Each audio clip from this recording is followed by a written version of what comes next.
Recently, Oliver Tree's Antarctica documentary has been making its way downtown and driving fast. It was one of the reasons people are saying that they actually offed him and sacrificed him was pretty much because of this. So what I want to do is just take a look at a couple of those clips and see if we can even find some more. I'll even open up the TikTok here on the browser.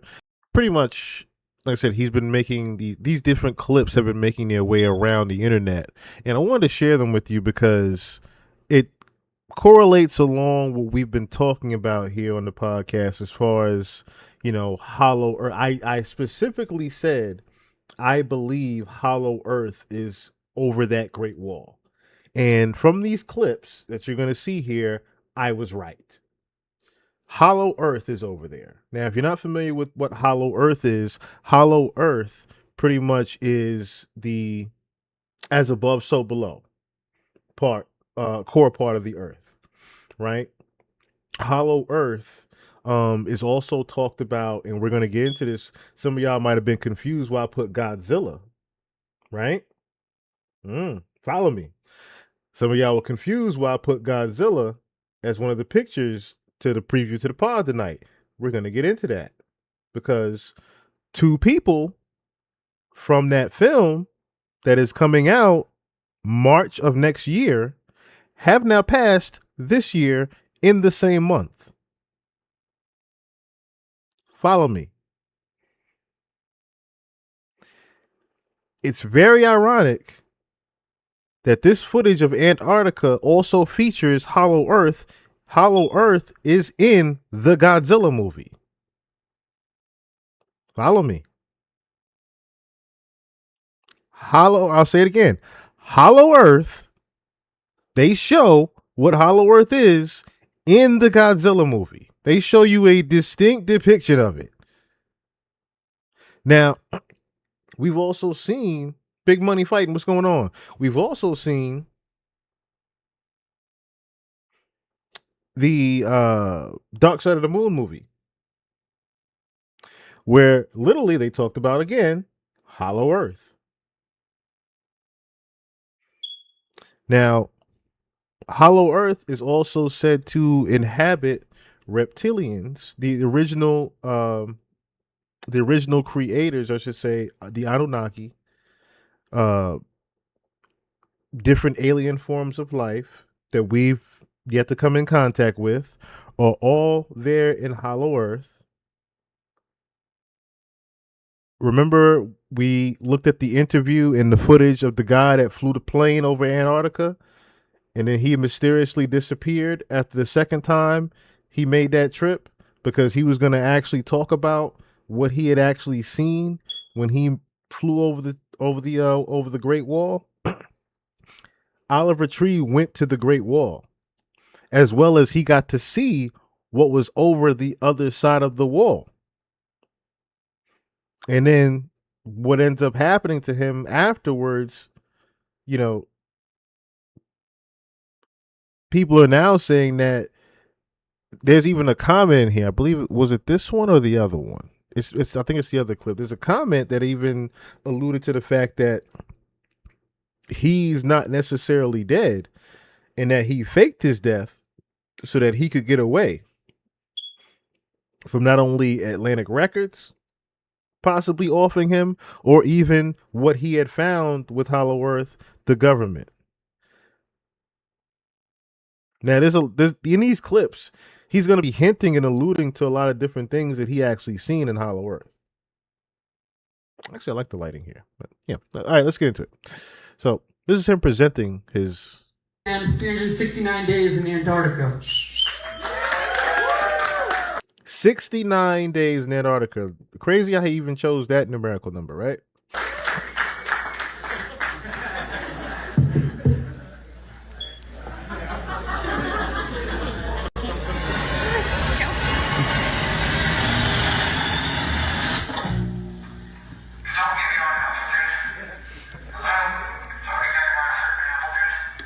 Is this thing on? Hi, I'm critically acclaimed and director and film producer Oliver Tree. Welcome to the greatest show of all time. You are now part of the cinematic revolution. Created by none other than my production company, Alien Boy Films. Here at Alien Boy Films, we've been in the movie business for the past 157 years, dating back to 1893 Now, when my great you already saw a clone of him walk by there, right? Already alluding to things. Chump, come down. What's going on? great-grandfather Otto Higginbottom Tree VIII produced and acted in the first silent picture, Jimmy Plantain and the Battle of Pumpkin Mountain. Excuse me. Almost 100 years later, Alien Boy Films continued producing cult classics like the rockumentary Operation Magic School Bus and the LSD road trip to Nova Scotia, starring and produced by my great uncle, the late great tambourine player Otis Juniper Tree, who opened up for the Grateful Dead at Woodstock '69. And fast forward another 50 years to 2024, where I, Oliver Tree, direct and produce all of my own music videos, social media content, as well as unreleased classic documentaries such as the creation of the world's biggest scooter. Now, when I saw that, I was like, okay, he's alluding to the Nephilim. That is also there. Make a $2 million music video.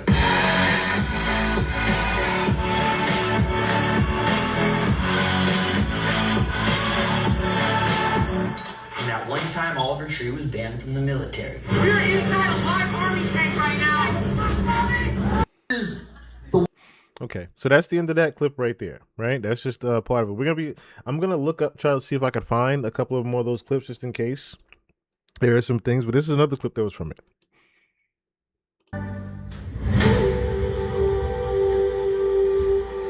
Behind me, you can see one of 17 alien-based caves, which enters into what we are almost 99% sure is the entry point to Agartha.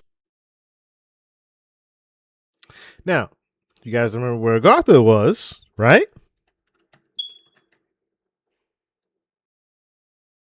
Wow, I didn't even realize that linked to him. Hold on. Wait, what?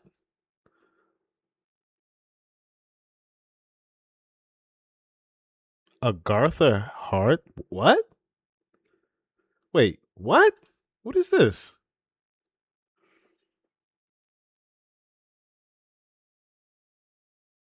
What the?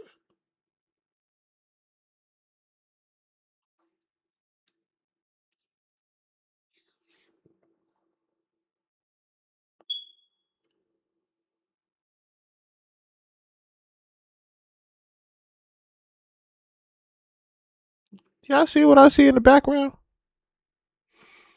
Symbols. The great city behind.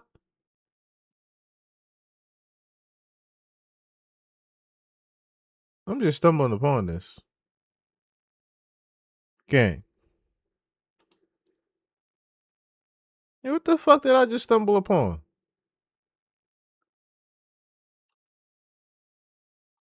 Hey, yo, what did I just stumble upon, gang? All right, so I have no idea. And this looks like something that just popped up. Like, even when you look at the all, people were like, why is this coming out? Why is Agartha Charlie Kirk? Wait. And it's crazy that we stumble upon this now as he's talking about Agartha, because like I said before, they have the clones there, I kept saying, right? But now, because I mentioned this before with Kai Cenat.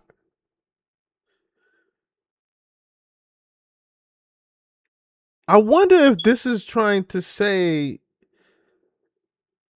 because remember before the whole Charlie Kirk thing, we already know was staged, right? Like it didn't even look like it was a real shooting that happened. It looked like it was an AI video. We debunked that whole thing, and I kept saying to myself, okay, why would they have a manhole right under there, like they were trying to sneak him down somewhere? Remember we saw that the hole in the ground that was where Charlie Kirk was actually sitting at. There was a hole underneath him with a ladder going down, a ladder chute going down, very similar to how Epstein had his like escape thing on the island there. Very similar to that. He had like a chute going down, sitting up underneath Charlie Kirk, and they had the ladder going down. I'm wondering now if what I'm looking at now with these goddamn pictures,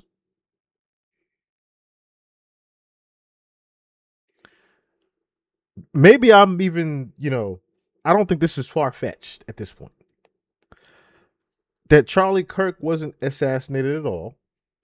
He was taken to Antarctica. Now, I don't know if this is a symbolism to saying that he's going to be one of the leaders over there in Agartha, or it already is, because of the ideologies he already has and already was spreading. That part remains to be seen, of course. But let me see something. What's the Agartha theory? The Agartha theory posits that a highly advanced civilization lives in a vast subterranean network of cities beneath the Earth's surface, often intertwined with the Hollow Earth concept. It claims this utopian society possesses incredible spiritual and technological knowledge accessible through hidden portals worldwide.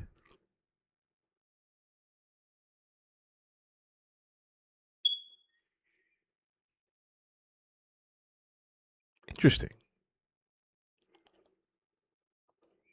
And people have pretty much said that Charlie Kirk has been sent to Agartha. GQ? This is GQ. What the fuck is. Wait, what? When was this article? What the. Gang. What is this article? When was this? This is from last year when he died. Wait, what? A wave of AI assisted Kirk slop has twisted the right wing's personality legacy, carefully molded by Republicans, Fox News, religious conservatives have after his murder beyond recognition. In September, the influential right wing voice Charlie Kirk was assassinated while speaking at Utah. Okay, we already know about that part, but let me see. Small but growing online movement has marshaled AI tools to grab Kirk's face onto rappers, rock stars, political figures, blah, blah, blah. Okay, but where's about the Agartha one? I want to know about the Agartha one. I want to know about Agartha. I don't know about this shit. Here we go. Kirk's been crowned the gatekeeper of Agartha, a mystical kingdom that some far-right conspiracy theorists believe exists inside Hollow Earth.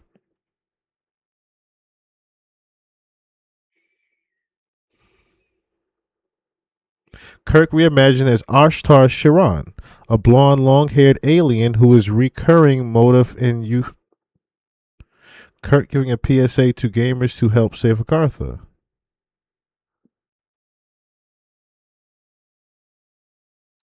An Agartha non-believer turning into Ashtar Kirk when he drinks. Okay,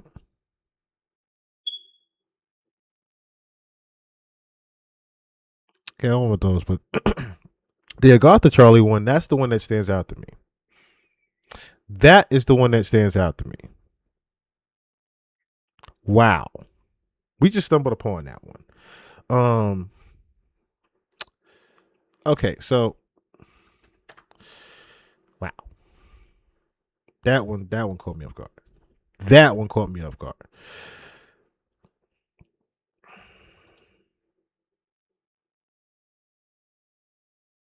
Okay, so Agartha, the legendary subterranean kingdom, is reputed to have several hidden entrances located across the globe, often positioned at mystical sites or polar regions. Main alleged entrances include the North and South Poles, Mount Shasta in California. Remember, we looked at these. The Great Pyramid of God.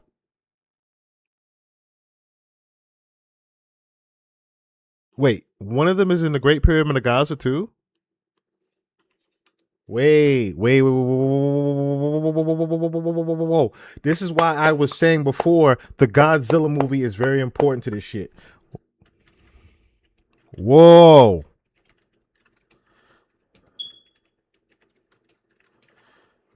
Wait a minute. Wait a minute, because there was a fight. They literally had a fight in the movie at the Pyramid of the Giza. Look, this was a scene from him being there. No, this is when him sleeping in Rome. This is when him sleeping in Rome. Hold on. Where's the fight? No, I want the fight. That's what I wanted to see. The fight. Where was the fight? There we go. There's this. There's it is right here. Because I specifically remember showing y'all the director talking about this shit. He was literally talking about them shooting at the Pyramid of Giza with the Godzilla fight in King Kong. And underneath, so this particular scene, right? This particular scene where they fight is right when Godzilla comes up with his new pinkish horns, right? But how he got them was when he went down into Hollow Earth. He actually had, to make a long story short, there was another kaiju that had possessed the energy of it that he actually killed and absorbed the energy. And when he absorbed the energy, he went inside Hollow Earth where the sleeping grounds were right underneath the Pyramid of Giza. And you saw him literally sleeping and reach how you call it, charging up this newfound energy that he had, turning into almost this super Godzilla, right? Which created, like I said, the pink lighting around him instead of him having his normal blue lighting. I'm trying to find the actual scene of him sleeping down there so you can see Godzilla sleeping with pink energy. Let me see if I can find that particular scene right there where he's sleeping down there. So, all right. This is also in the movie. We're going to get to this, right? Because this young lady just died this week. Kaylee Hotley, she just passed this week in a car crash. Look what scene this is. I'm gonna explain this very scene right here. This is inside Hollow Earth where they're walking up to talk to Mothra. This whole shit right here was literally about the ancient civilizations of back in the day. Their family, the family that they show that she's from, is literally the Anunnaki. Her family was literally the Anunnaki in the fucking movie.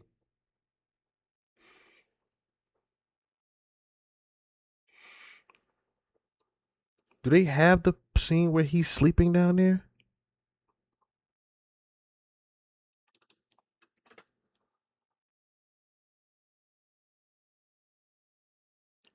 Where's the... I wish they could show the one with him actually sleeping underground.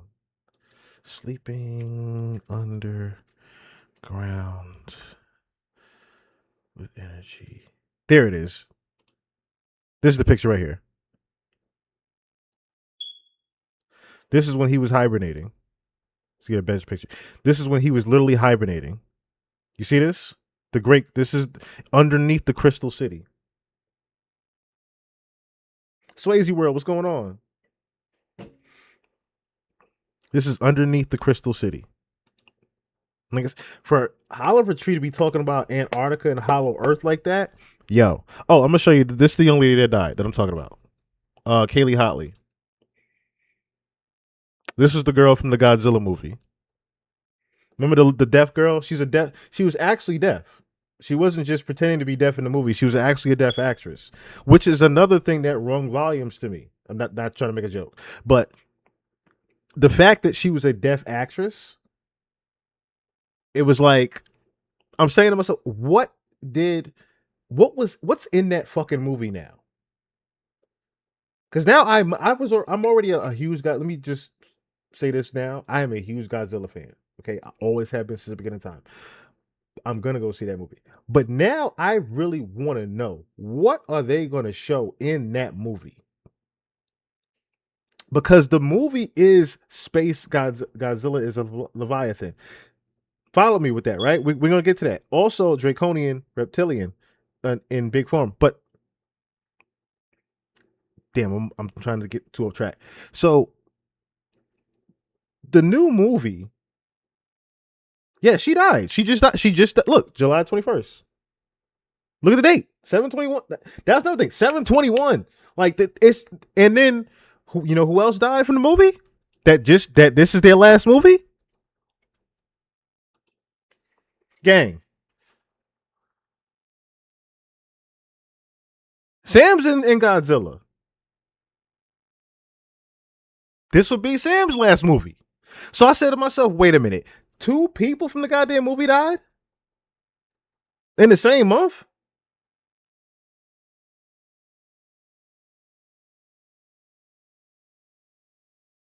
You can't be serious right now. And like I said, to top it off, the movie is literally called Supernova. Godzilla Supernova. Right? And you know what Supernova is, right? So we got the trailer and everything, broke that down, what Supernova was. I explained that.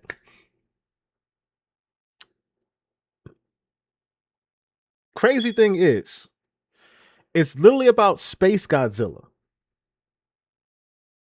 Space Godzilla is coming in this movie. And in the trailer to Space Godzilla, you see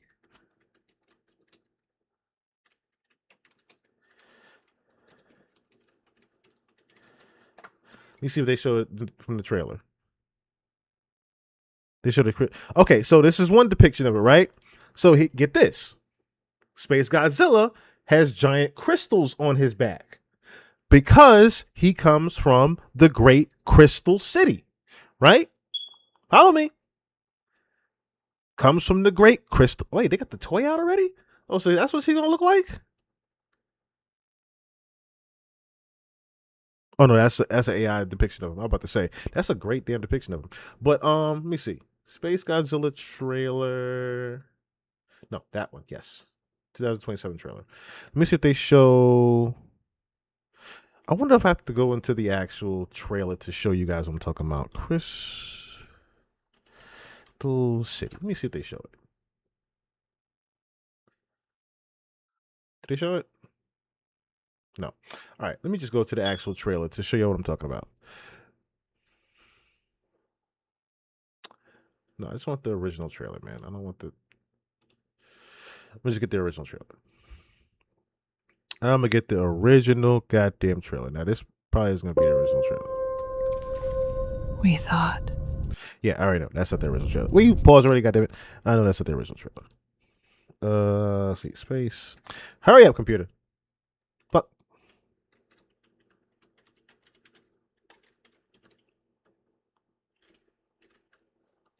Why not just?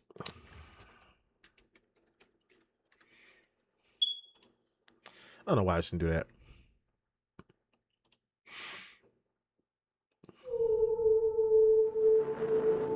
Okay, so let me just move it along real quick. Actually, no. Let me see. Can you see it on the screen there? You might be able to see it. No, you can't see it on the screen there. Where we at? Probably back here. Right? Okay, so let me show past. See back here? See back here? You see the crystals back here? Crystal City back here, pretty much. So in the movie, this is pretty much what's happened. Similar to how the original Space Godzilla movie was back in the day, right? Crystal City, the aliens from Crystal City pretty much inhabited the Earth. Follow me. Yeah, aliens came to Earth in the movie. That's what's going to happen in Space Godzilla next year. The aliens come to the movie from the Great Crystal City. And that's when Space Godzilla shows up with the crystals on his back from Crystal City. Now, the crazier thing is, the last 3 Godzillas have been intertwining this shit with ancient civilization history in Hollow Earth in Antarctica. They haven't mentioned Antarctica, but they deeply put it around Hollow Earth. They keep in Hollow Earth, of course. And I kept wondering, I'm like, why they keep incorporating King Kong in this shit? But then I thought about it. I'm like, oh, original man. King Kong is still representation of original man, which is why he's also. I think he's going to be killed off possibly in this next one, and I think it's a representation of something else because like we already know who original man is, us, right? So I think that's what's also going to happen in the film. And the crazier part to that is we're connecting different dots here. The crazier part to that is the deaf girl is linked to King Kong. The deaf girl literally was King Kong's companion. So now I know King Kong is being killed off because the little girl was literally killed off before the movie. So of course, King Kong is not going to be a need to be in the movie anymore because the little girl is gone in real life. You see what I'm saying? I could already see original man King Kong is going to die in this movie. I could already see, and they were talking about that in the leaks, that there is a massive sadness that happens in this movie. And the only massive sadness I could think about would be King Kong. It wouldn't be Shimo, because nobody really loves Shimu like that. Not, you know what I'm saying? Nothing against that. But anyway, it can't be Godzilla because nothing else would happen if Godzilla was to die in this one. That doesn't even happen until Destroyer comes or whatever with the lore in that one. I don't want to misread the chat. When I was in Okinawa, Japan, they was telling me about Godzilla. Gojira, yeah, that's where he originated from, Gojira. It means gorilla and something. Yeah, Gorilla and Well. Excuse me. Yeah, Gorilla and Well. Thank you. Thank you. Chum Gun Down. Gorilla and Well. Um, but the fact that see, let's continue with because I don't want to get too far off. We just the crazy thing we just stopped at Agartha. we just stopped at Agartha. But let him look at TV. Hollow Earth. This underground civilization said to exist within the Earth's core was first discovered by one of Christopher Columbus's disgruntled cronies. His former co-captain, Shepard Charlemagne, allegedly led an expedition 13 miles into this exact Antarctic snow cave on the night of April 30th, 1886. He claimed to find a mythical subterranean kingdom inhabited by enlightened lizard-like.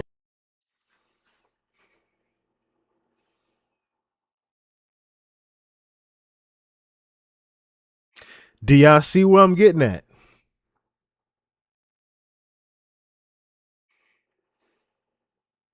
Martha dies again for the 1,000th time, probably. But y'all see what I'm getting at now. And why Godzilla is so connected to Hollow Earth. Like I've been thinking about this for the past couple of months. Because when I look at Godzilla, I kept saying to myself, no, no, no. I was like, no, no, no, no, no, no, no, it can't be. No, it can't be. I was like, no, it can't be. Of course, you don't think about it when you see, the back in the day innocent fucker. You don't think about it when you see that. When you see that, you don't think about it. When I saw -1 come out in Japan, I said, wait a minute. I said, wait a minute, because now he's even deeper and dark. He's a bigger, badder one in -1, the Japan version. But I thought about the Americanized version of him. The Satan hell spikes, the distinct draconian face. You might want to back away. Might want to back away. Might want to back away from the screen. Just saying. If you want to, you might want to back away from the screen if you want to. But look at Godzilla's face. Right? Look at his actual face. I'll give you this one, right? Better one. Look at his face. Look at his actual face. Right? This is actual face model. Now,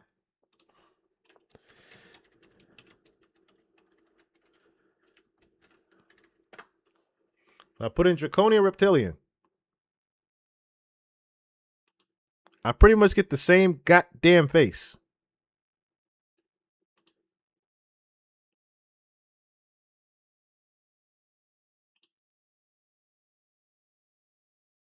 Come on, it could be.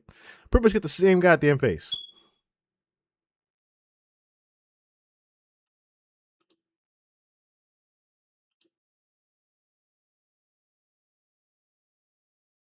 What's a better one here? Oh, there we go. That's all. This is the guy I was looking for. This.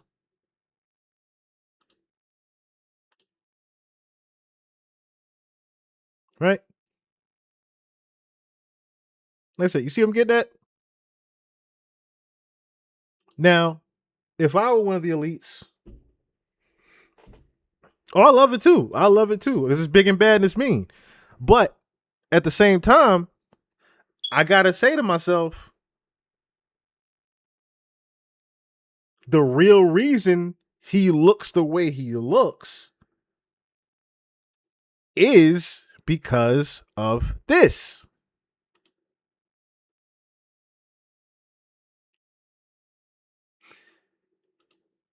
And then I'm sitting there saying, like, wow, okay.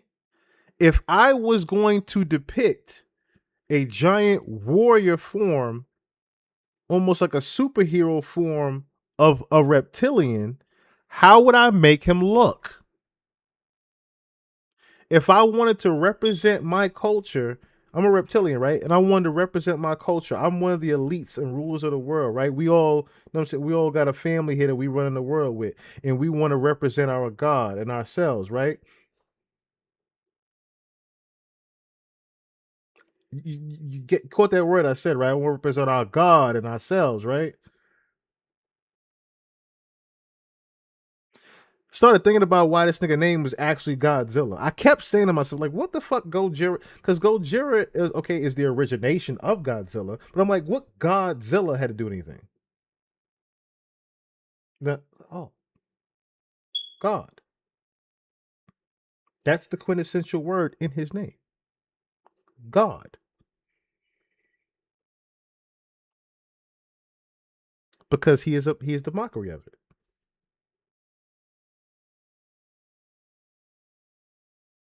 Pretty much. Not even the mockery of it, excuse me, that's the wrong way I'm saying. Not the mockery of God. But his name is a representation of the gods over the elites, the, the reptilian elites. He's their god in movie form. That's why his name is Godzilla. I started thinking about it. I was like, yo, if I really wanted to, yes, the Leviathan, yeah, exactly. And someone said that earlier too. The Leviathan, he's Leviathan. I think Swayze said that. Yeah. Thank you, Trump got down. I couldn't formulate the words. The great serpent, exactly. He's a representation of the great serpent in giant movie fucking form. That is why when he comes out in the movie theaters, nothing moving. Nothing bigger, nothing better, nothing is bigger than this nigga. That has been since he's been coming out. Even the New York City one that was bullshit was still the biggest production promo you ever seen in your fucking life. But we had to dismiss it as one of the worst movies ever done of Godzilla because of how he fucking looked. But again, it was a giant, it looked like a goddamn giant raptor running through the city. He looked terrible in that one. But this new one is a much more, even with the teeth, is a much more detailed version of these draconian reptilians. And that's why I named this Ain't No More Hiding. They not hot. And I kept telling y'all that this year. I'm like, they didn't release those Epstein files, the UFO files. They done dropped the MK Ultra bomb on y'all. Y'all ain't even pay attention to that. I ain't even. We might not even have time to get into the MK Ultra stuff tonight. I've been wanting to show y'all the hearing of the MK Ultra files because nobody talking about that in the news. Nobody's talking about MK Ultra. You know why? Because there's some people that are still under MK Ultra. So of course they subconsciously don't want to fucking go through it. People that are programmed by TV, that watch TV on a regular, they are subconsciously under MK Ultra. If you someone that watch TV shows on a regular, I'm sorry to inform you, you are under a form of MK Ultra.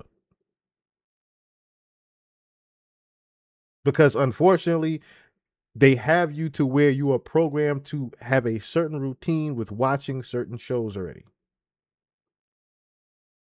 That is a form of MK Ultra. Same way they strap people down. You've seen how they do it, MK Ultra. They strap you down, have you watch different footage of different shit to program your mind and influence your mind in different things. That's literally MK Ultra. So if you're not freely watching whatever the fuck you want to watch, like I said, I described from regular TV. I watch nothing but YouTube and Twitch. That's it. That's it. If there is a TV show I might look at, like Raising Cain or some shit, I might go back to it. I might. I've missed many episodes. I don't give a fuck. I just don't. 2000 was just Zilla, no God. Yes, definitely was. Just a big ass lizard running around. But listen, I just don't subscribe to the MK Ultra. But like I said, they have no longer decided to say we are hiding in plain sight. There's no more hiding shit. Because the next part of this process, and this is why I've probably showed Project Bluebeam Part 1 a good 20 times to y'all now. But each and every time, that intro should ring bells to y'all now. They start telling you everything before it happens. Before Bluebeam happens, they are letting out everything. And you heard the lady said, they're going to wait till they do the last card, the extraterrestrial threat. But they're going to let out everything before that. And what have you seen lately? They've been letting out everything they can to you. So that you can't say you surprised by shit. Everything is right in front of you. Whatever you want to know, whatever you want to look at, whatever you want to believe, it is right there for you to look at, research, analyze, and retain. The quintessential question goes along with the engineer's question in the Matrix. Choice. Because the choice is, do you really give a fuck? Do you give a fuck about any of the information they give you? And there's a good 85 to 95% of the world population that says no. That is why we are fucked. Still, there ain't nothing you can do about that part, right? This shit happening. But my purpose is to let you know how it's happening in real goddamn documented time. That's my purpose. So, let's finish this here. Beings. Today, this so-called Hollow Earth, aka Agartha, is rumored to be a preferred vacation destination for the global. Rumored to be a vacation destination for the global elites. Hold on now.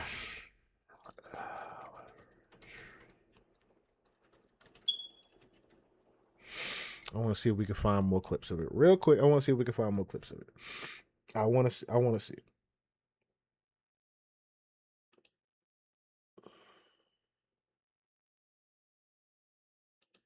No, I want no YouTube shit.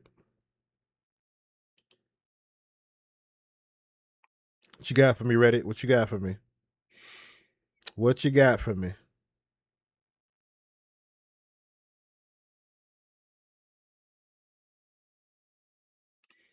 What you got? What you got? You got the whole thing? I know you ain't got the whole thing.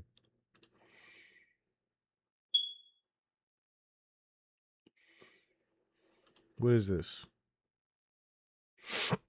Yes, I know they ain't got the whole thing, but what is this? All sorts of different things that they come up with by themselves. Let's start with somebody.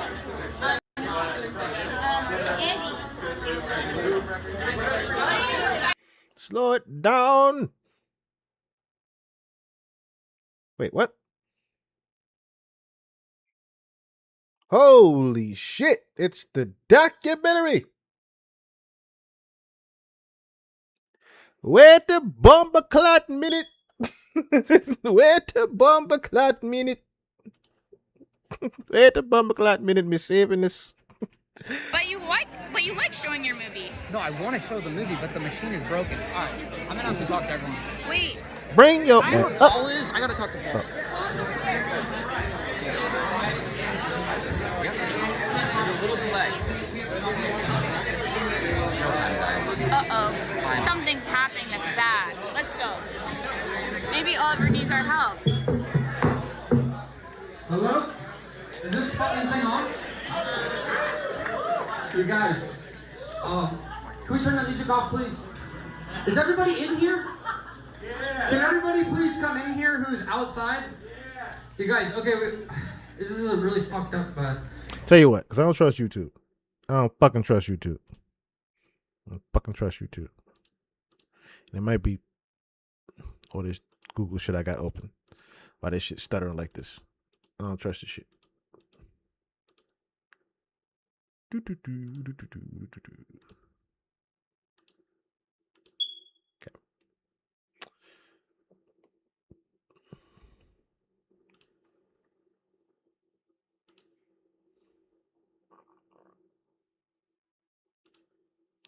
All right, do that. Okay, so I'm going to try to explain this to you guys without having a little breakdown. So we talked to the people who run the projectors, and one of the main projectors is down right now. So I'm not sure if we're going to be able to show the movie tonight. There's two options. So we can potentially play the music on the speakers, but we're not sure. We're looking for a specific USB-C to HDMI. If anybody has one on you, please bring it over to Paul. He's the guy in the orange. Yeah, so if you guys have a USB-C to HDMI, please bring it over to Paul in the orange. And the other option is, if you guys want, we could potentially play the movie on my laptop. So, does that sound like a good fucking plan? If anyone wants to come closer, it's going to be a little bit hard to see. But please, you're really need this right now. Things have been really rough with the label. And yeah, I don't have a lot of money. So if anybody happens to have the HDMI USB-C, please find Paul. But thank you guys for coming. And even if it isn't what I was hoping it would be, I'm really fucking grateful that you guys all made it. Thank you so fucking much. And also, please no talking. It's pretty quiet with the laptop speakers. So if any of you want to just kind of come sit up closer, you're welcome to do that. And what is the runtime? The runtime is 6 hours. Okay, I'm gonna play this right now, and if anybody leaves, I'm sorry, there's no bathroom set up. We've actually locked the doors in the front and the bathroom, so nobody's allowed to leave. And this is a double feature. We'll be playing the film, and then the second film, and then there's a third film, and then followed by an album listening. So thank you guys so much. Without further ado, this is the one-man band, 369 Days in Antarctica.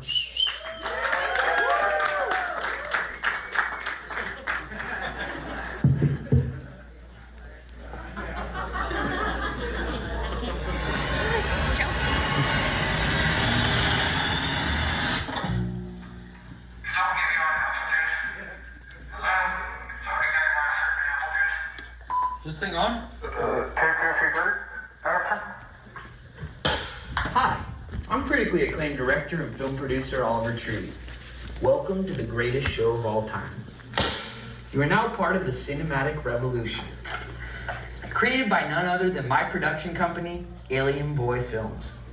Here at Alien Boy Films, we've been in the movie business for the past 157 years. Dating back to 1893 when my great-great-great-great-grandfather Otto Higginbottom Tree VIII produced and acted in the first silent picture, Jimmy Plantain in the Battle of Pumpkin Mountain.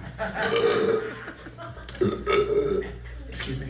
Almost 100 years later, Alien Boy Films continued producing cult classics like the rockumentary Operation Magic School Bus and the LSD Road Trip to Nova Scotia, starring and produced by my great-uncle, the late great tambourine player, Otis Juniper Tree, who opened up for the Grateful Dead at Woodstock 69.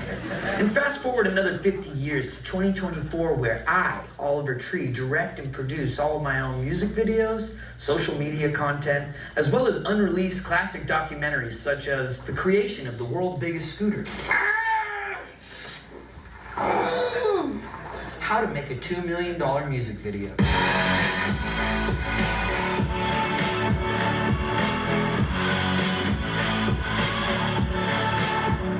that one time Oliver Tree was banned from the military. We're inside a live army tank right now. Fuck that. So without further ado, enjoy the show. From the mind of Oliver Tree. And definitely not a government-fueled propaganda from the United States of America. Although I must thank Congressman Jeremiah Jeffrey and the Jeremiah Jeffrey Foundation for Arts and Crafts for a small loan of $10 million of hardworking taxpayers' money. Cheerio. Cut. See what I'm saying? It's gonna make me look legit.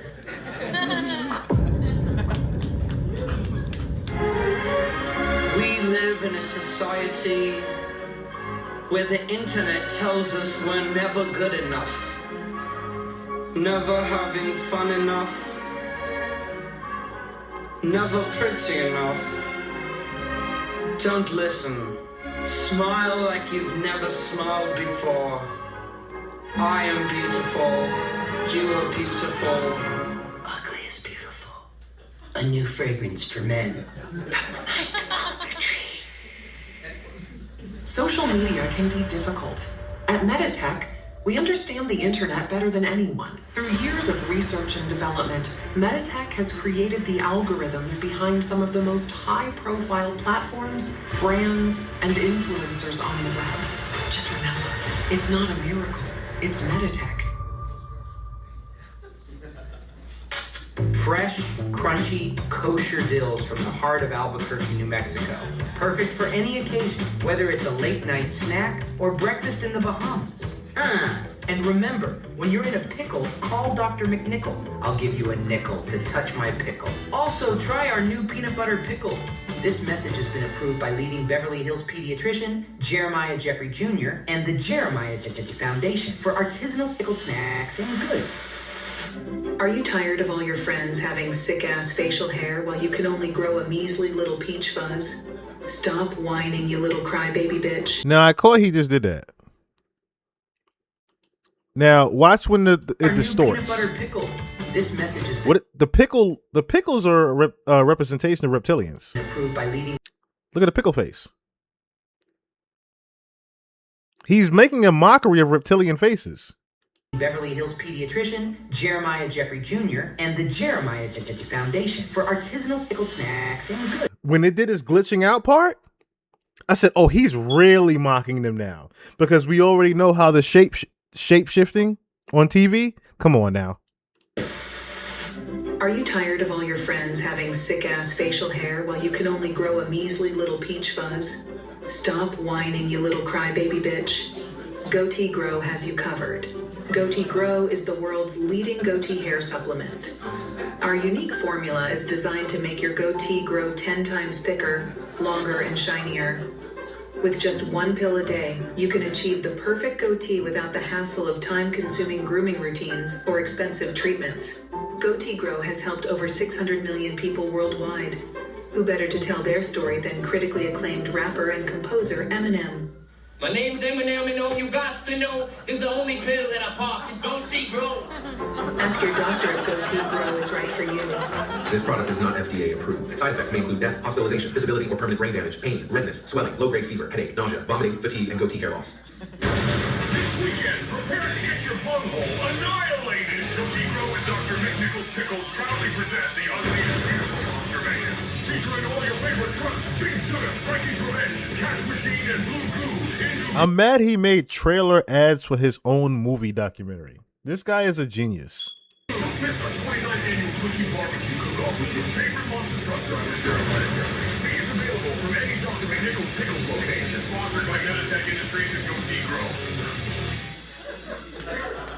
Hello, I'm Ron Johnson Van Swanson, the president of Alien Boy Records.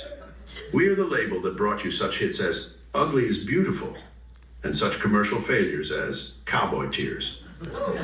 At Alien Boy Records, the marketing comes first.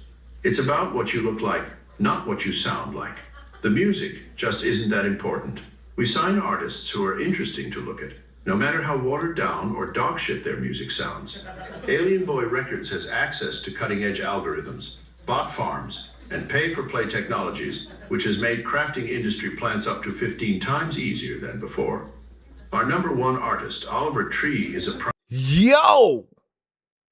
The fact that he just let all of that out. The fact that he just did y'all hear the label rant mock that he did? Bruh. Hold on, we got to bring that back. who are interesting to look at, no matter how watered down or... Nah. Alien Boy Records has access to cutting-edge algorithms, bot farms, and pay-for-play technologies, which has made crafting industry plants up to 15 times easier. Yo, for him to just balls out. Yeah, this is how we make these artists. You don't gotta sound good. You ain't gotta, know what I'm saying? Your music could be straight dog shit. We don't really even care about it. You just gotta look good. Swiping cards and stacking chips. Now I'm in a heavy diamond chain. Your pocket's getting thicker. The wrist is moving quicker. My knee talk is much larger now, and I can't sleep through the night. Than before. Our #1 artist, Oliver Tree, is a prime example. Alien Boy Records is responsible for the writing, production, promotion, and distribution of all of Oliver's music. He has no say or involvement in the creative process. We have manufactured every aspect of his character, from his obnoxious personality, his wackadoodle outfits, to his downright embarrassing haircuts. We make him sing and dance like a stupid little monkey. We created Oliver Tree, and we can destroy him at any given moment.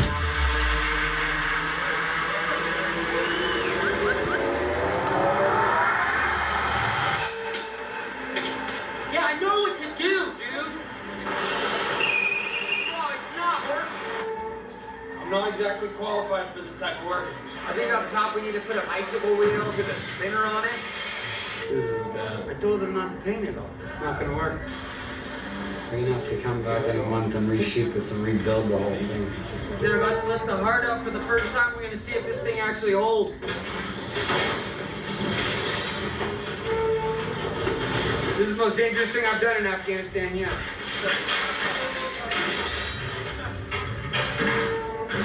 That crane is from the 60s. That thing can snap at any second. I saw one of the wheels lift up. Let's do this. Let's just get it done with. 1, 2, 3. We better get off that thing. And because the crane could crash on you. Can I get off? That's serious. Okay. Yeah.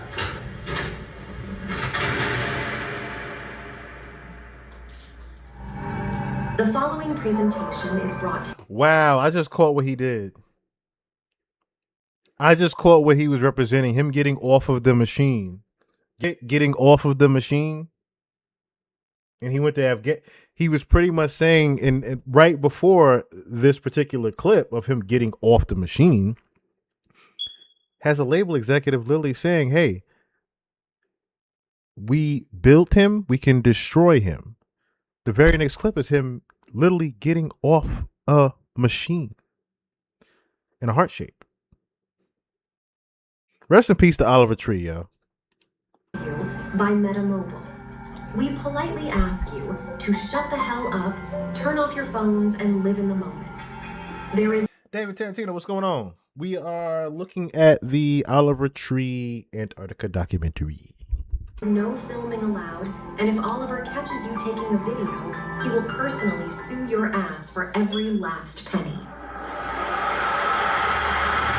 We are not alone in this universe. In the distant constellation of Zeta Reticuli, also known as the anus of the Milky Way, the greatest band to ever exist is finally coming to planet Earth. 2, 4, 3.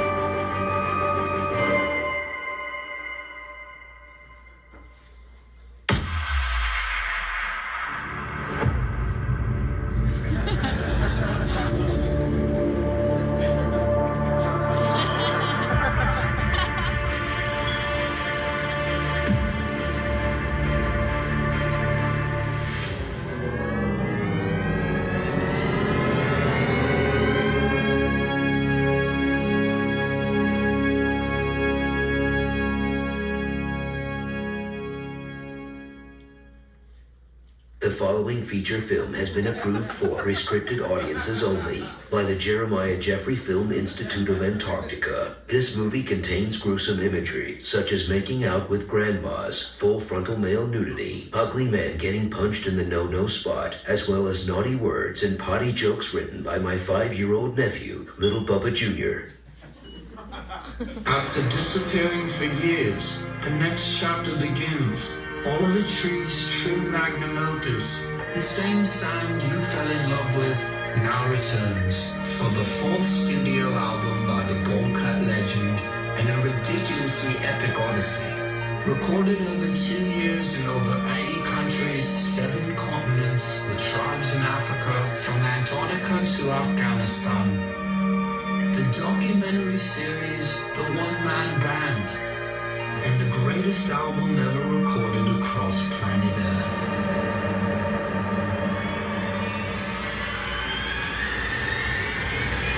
Love you madly, hate you badly.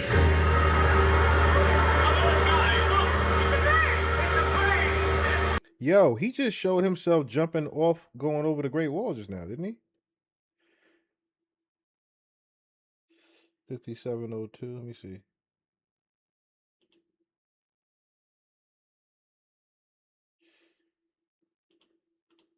And the greatest album ever recorded across planet Earth.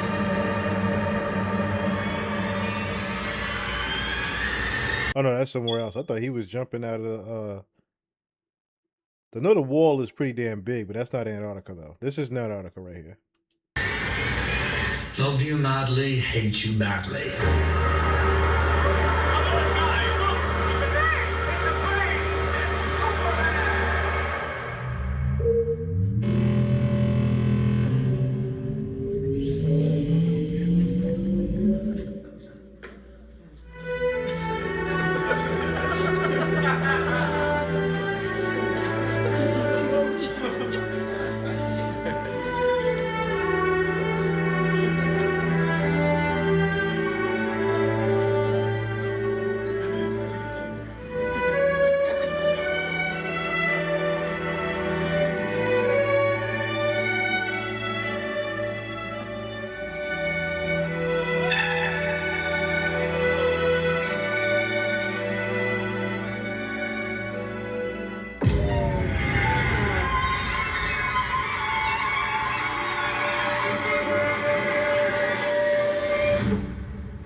My name's Oliver Tree.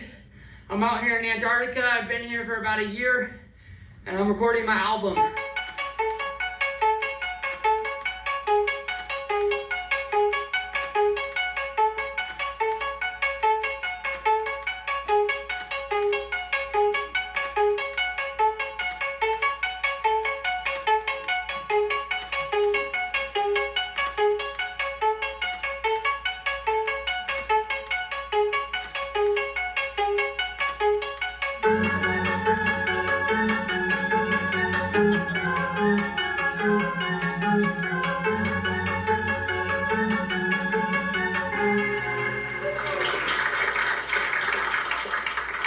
What's up, guys? My name is Oliver Tree. It's a pleasure to be here. This is my 64th consecutive week here in Antarctica.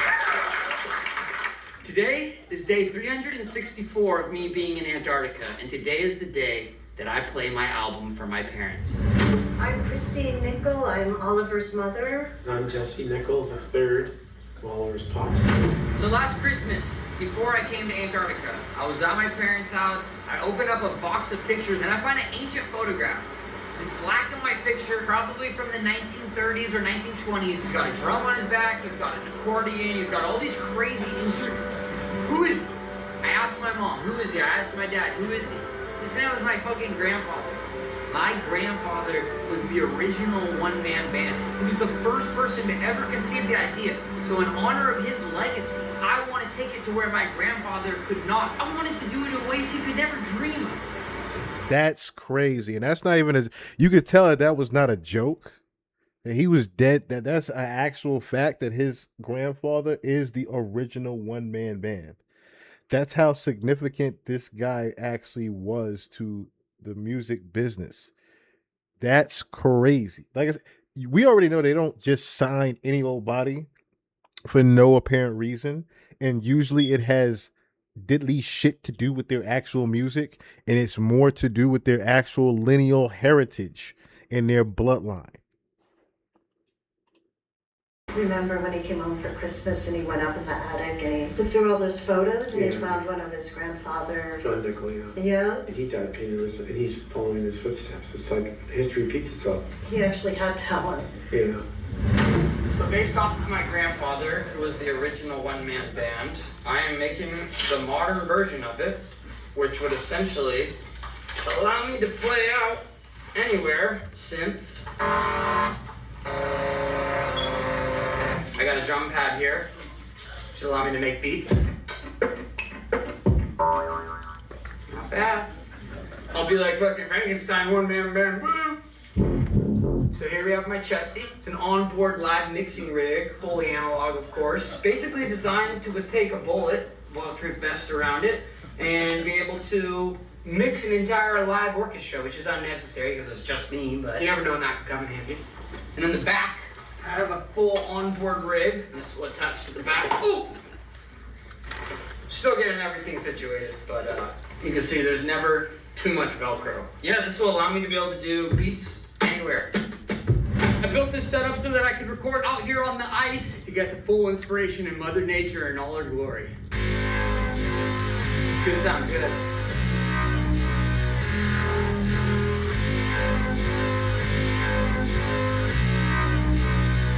I'm making a drum and bass banger today. There it is.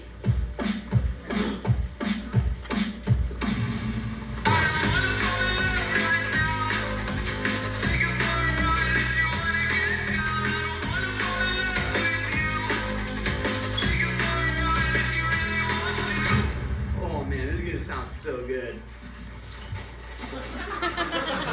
Band is crazy on this one, dude. The bass is, it's like a dubstep wobble. It is so fat, dude. That's crazy. I'm beat, dude. Those beats were gnarly today. It was like mixing like rock. That's ill that he's doing that out there in Antarctica like that. Like he's not in no recording studio, no multi-million-dollar recording studio, none of that. He out there with his own instruments, headphones, linked up to a little mic somewhere. Just out there in the open, just creating. That is inspiring right there. Billy with dubstep, like some of the shit I'm touching on, like ain't nobody doing, man. That's why I had to come out here to the 7th final white continent where ain't nobody going to make beats. First major label artist to ever do it. Spent my entire recording budget coming out here and living in Antarctica for 1 year so I can make an album like nothing that's come before it. This is legendary, dude. I'm thinking Grammys. Ah, man. I just can't wait for my parents to get here so I can show them. They're gonna love it.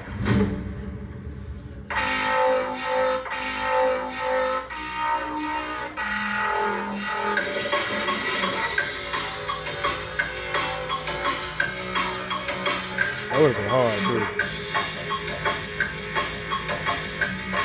That would have been the hit, too. That would have been the hit record. I fuck with that record. That would have been the hit right there. If you really want to. That shit hard right there. Come on the ride if you really want to. That shit raw. That shit raw. I don't wanna fall in love right now. I'll take you for a ride if you wanna get down. I don't think there's some rap that could fit in there, maybe. Boom! Who is that chick that I was talking to? Shorty kinda bad. I really like the views. You can do the math, then I'll take you to my room. Shorty, would you wanna come through? Would you wanna slide through? Would you wanna come through? That's a fucking hit. Energy. Oh, fuck!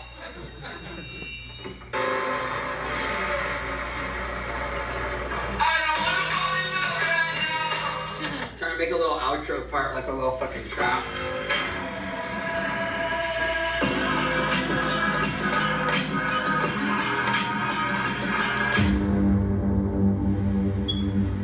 So this is one of the things I came here to research, which is the alien bases.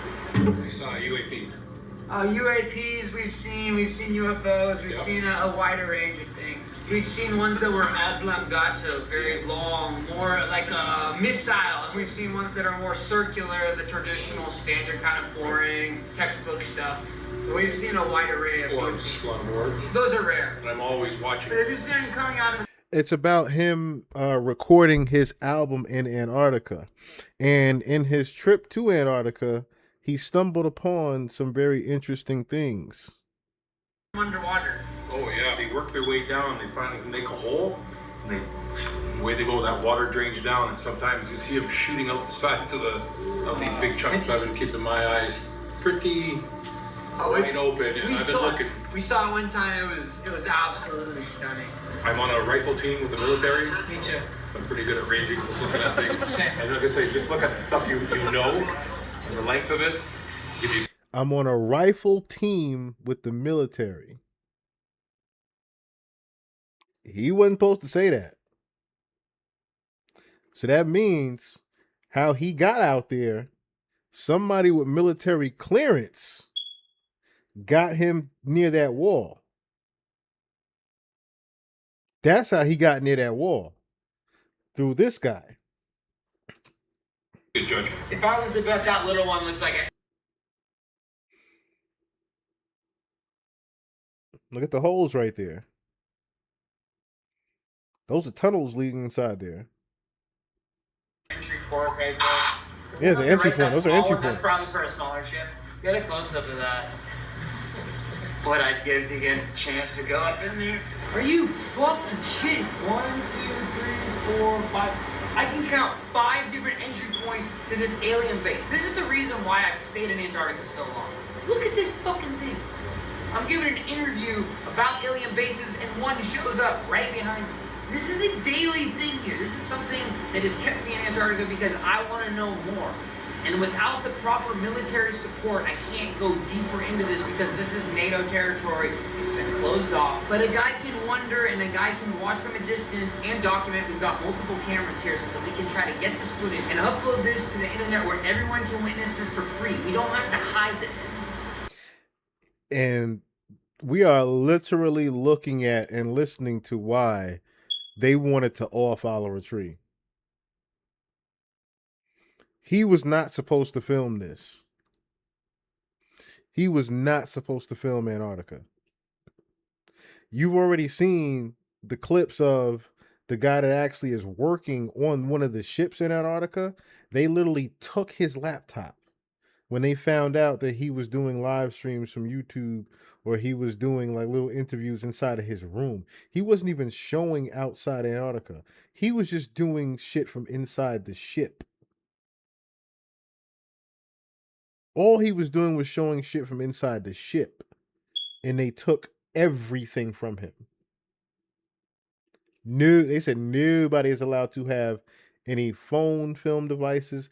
Like on the ship, they got the flip phones. You can't even film shit on them bitches. They take all laptops. You can't have none of that shit. Anything that can stream to the outside world or document anything to the outside world, they remove that shit from you. I'm so sick of the government hiding what's really going on here in Antarctica. And then you say that in the film? Remember, he had to show this to his record label. That's the biggest part about this. He had made this documentary because he was recording his album in Antarctica. This was supposed to be the documentary to go with his album. So he had to present this to Atlantic. You think Atlantic saw this shit and said, hey, whoa, what are you doing? wait a minute. Oh, wait a man. Hold on. What you trying to show here? No. The government show no. What are you doing?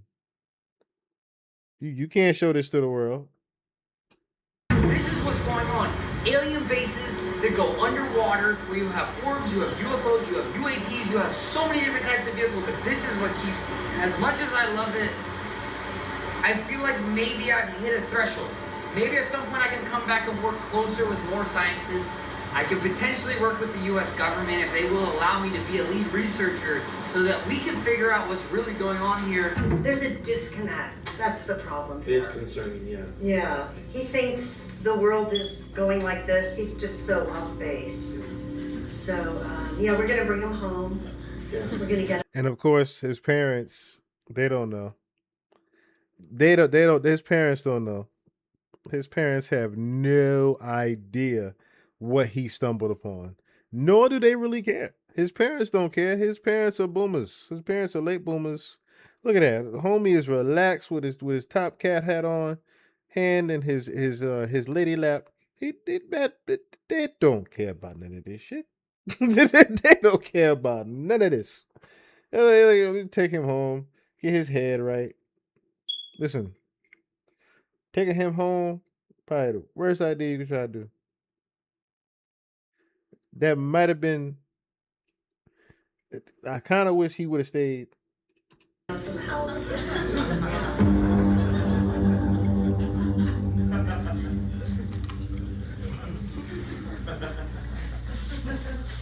I think a lot of people are scared and they come at it from a fear angle. But for me, I come from an open heart and open arms. And I welcome the aliens in, and that's why I've had so many interactions with UFO ships. That's why I've seen them time after time. Because I know I have an open mind to this, but an open heart. And I know the aliens can pick up on that. Of course, there's also the walls that surround it, the flat earth theory and all that. I'm not going to get into that, but yes, we did find the wall. So this is the perimeter of Antarctica. This is the perimeter of what we call the end of the flat earth. Me and John Rock climbed this about 6 months ago. We lost all the footage because there's a magnetic layer on the wall that erased all the photos. It was quite unfortunate. The wall is over 16 meters high. We tried climbing it the first time. John Rock had an asthma attack. He didn't bring his inhaler. The second time we were able to get to the top, it's literally nothing. It just stops. Flat ending. The earth ends here. And then you document the fact that you got to the top of the wall. That's dangerous enough. Now you telling people that the Hollow Earth is really over there? So a government secret that they've been trying to keep for centuries? Centuries. That's a government secret they've been trying to keep for centuries. The Hollow Earth is over there. And your ass documented that you got over the wall. A nigga went missing in the 40s because he said he went over the wall. You think we gonna let you tell the people that you went over the wall? And this proves everything we know about the flat earth theory. The world is not round, otherwise there wouldn't be a wall surrounding all of Antarctica. The perimeter is an entire wall. If you come here, you will see it time after time proving the world is flat. Well, there was one guy, he was one of us. He was the flat earther, and then he came out here and he was like, oh, the earth's not flat. He changed this whole thing, but that was not a real flat earther. That was a guy who was put in by the government. Undercover. He was undercover, for sure. We call him circlers. He was full of shit. He was definitely not a flat earther. If any of my guys came out here, it would take about 2 hours we would be able to prove. John Rock wrote his essay about 6 years ago about this, and he proved everything we know. It flipped the whole world on its upside-down axis. We call it the Z-axis. That's the flat axis. He's losing it. So his perspective is not clear. Someone needs to tell him. Notice how he's even doing this from a South Park comedic aspect. I love how he's doing that. I absolutely... Is he still alive? No. Oliver Tree died about a month ago. Yeah. I forgot what... June 13th? I believe it was June 13th he died. He died the same week or weekend of the Knicks championship, I believe. Yeah. But yeah. A playoffs or one. But yeah, Oliver Tree is no longer around. Unfortunately. Now, the other theory to that is Oliver Tree faked his death because of the information that he had. He knew that they weren't necessarily going to allow him to do this. and he possibly would be, killed. I'm pretty sure he had that knowledge. If he went to Antarctica, found out all this shit, and then he incorporates all of this in his documentary, especially with the we signed him, we built him, we can take him out with the evil red eyes and whatnot. And the very next thing, he's making a mockery of the shape-shifting aliens and all that. Trust me, Oliver Tree, if anything, I do believe the theory of he possibly did fake his death and just got the fuck out of Dodge because they were going to kill him anyway. Pretty sure he went back to Antarctica. I am pretty sure he went back to Antarctica and said, fuck it, I'm just going to disappear. They can't find me.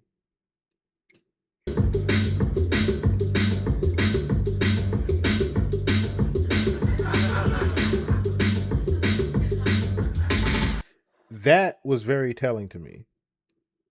I forgot to mention that part. This is very telling to me.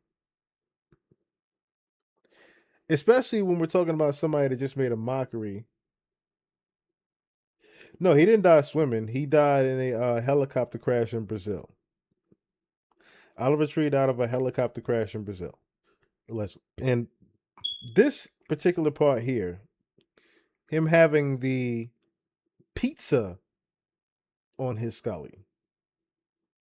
I remember someone that brought this to my attention before, and I couldn't help but notice him wearing that pizza hat. I was like, is he trying to depict that? But now, after looking further into this documentary, yes.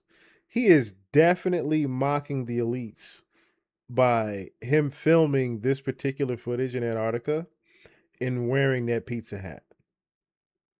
And if you guys know and are a follower of this pod, you know what the reference of pizza is. And adrenochrome and kids. Pizzagate. Of course, he's looking at different gates of entry points in Antarctica. So he wears a pizza hat representing Pizzagate. Man, smart. Recording this glacier for the album. Gonna make some sense out of it later.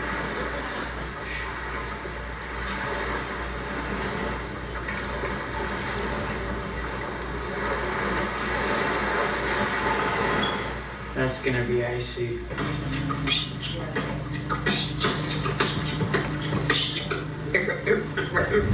So for example, just the other day I requisitioned a Zodiac. I hired a driver, I hired a small team, I had a crew, I had my parents out there, and I said, fuck it. Let's go record some icebergs. Let's go get some new sounds I haven't gotten yet on this stupid fucking island, on this stupid fucking peninsula. So I did what every artist does. They go and they find things to work with, source material. My source is the icebergs, for example. Ice scouting off the glaciers sometimes sounds like thunder if it's a large chunk coming off or a small chunk coming off, sounding like a gun going off. Yeah, I've been recording them all week. Insane. Yes, that's right, especially at Nico Harbor there. Nico Harbor's got the best cabin around. It does, absolutely. Absolutely. I actually went 2 months ago and I came back because it was so good. Do you have any way of knowing how long it's been since that fell off the glacier? Or any given iceberg? I'd say probably 6 months. I had a buddy actually who found one of these. He moved into it. Did a whole entire 2-month period where he just lived inside one of the caves in the glacier. You ever seen that? I have not. It's good for winter when it gets dark. Not much to do here anyways at that time. I've come down here and had almost a week of sun. It's just, you just never know. First time I came down here, I was 8 years old, and I kid you not, I came back home with a tan. Oh yeah. It was the craziest, it was the sunniest season, I swear. Oh yeah, I'll be lobster red by this evening. I looked like a watermelon. Is that because of the hole in the ozone gives you a special Well, theoretically speaking, yeah, the ozone is heavily damaged from people like this gentleman riding Zodiacs around here. You know, the Zodiacs are off putting so much gas. The cruise ships are coming in with people just there to see tourism on some big, fancy-esque level, and you're just polluting and polluting, and I would never do that.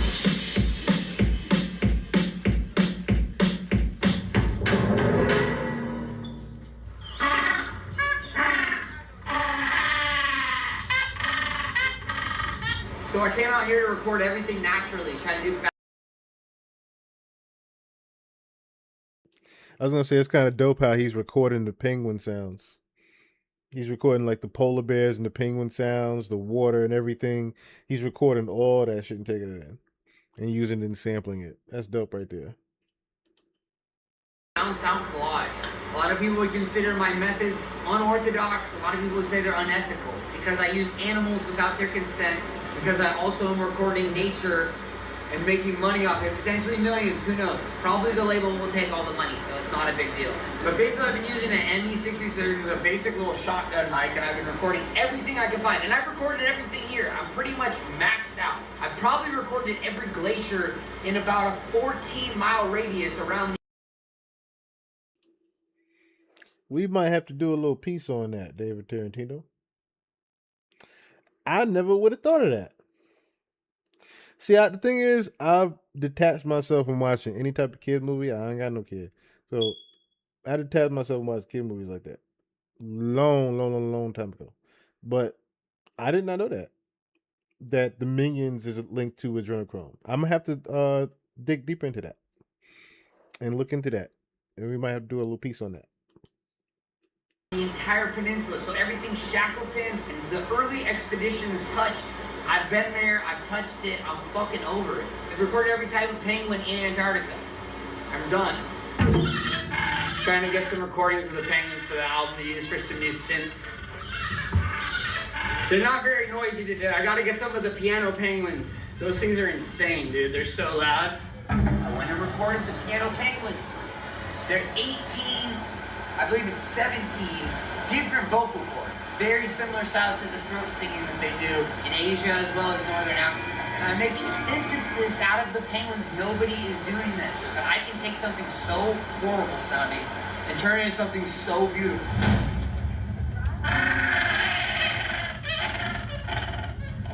Behind me is the largest colony of piano penguins right here on the Antarctic Peninsula. The most loud and obnoxious of all the penguins, famous for 18 different vocal cords inside the center of their throat. It modulates between chords and sounds like a really out-of-key piano. Obnoxious would be an understatement. They also smell like shit. If you can imagine. But if you think about it, right? That's disgusting. But if you think about it, right? Scientifically, and he even correlated to Asian throat singing. So scientifically, you can correlate that to how 808s affect the body and put certain energy in you. You can correlate that to how certain synths and certain sounds, like those aesthetic sounds, those aesthetic wave sounds, let's just say, how they affect and can tune or influence your mind as well. That's an interesting point that he it's an interesting fact that he pointed out there with the vocal cords of a penguin. 50,000 babies' diapers being unloaded in a semi-truck in front of your front door. That's what I'm experiencing right about now. Don't even get me. Fucking disgusting. Penguins being out there in Antarctica the way they are because of their, their very cold nature and, it's their habitat.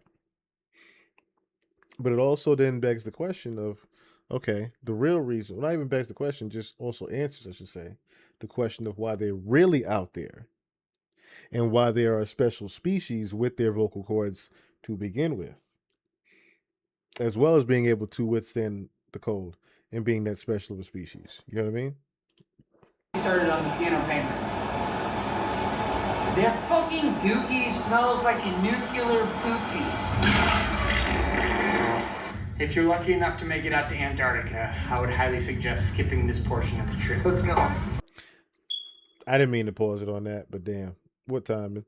I'm about to spit some shit out my damn self. I wonder, hear me out. I wonder, being that Hollow Earth is also over there, right? Hear me out. Because as above, so below is over there. I am willing to bet the actual depiction underneath all that is hell, but on the surface where Crystal City is heaven.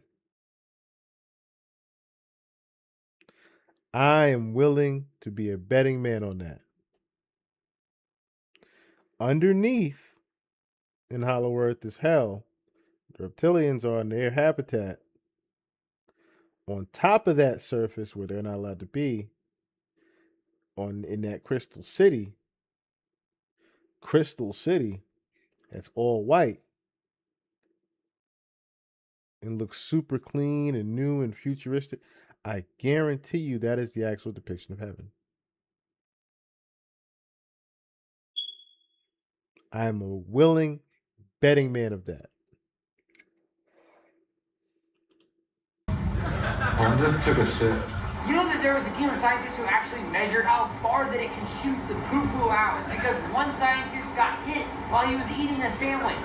Now it's some fucking end of the world conspiracy that the fucking global warming is making the poo bigger. No, the poo has always been the problem with the piano penguins. That's always been the problem. It's not global warming. They're just shitty species.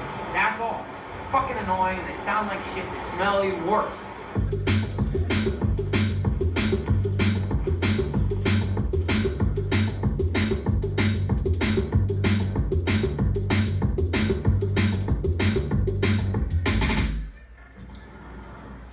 Over it.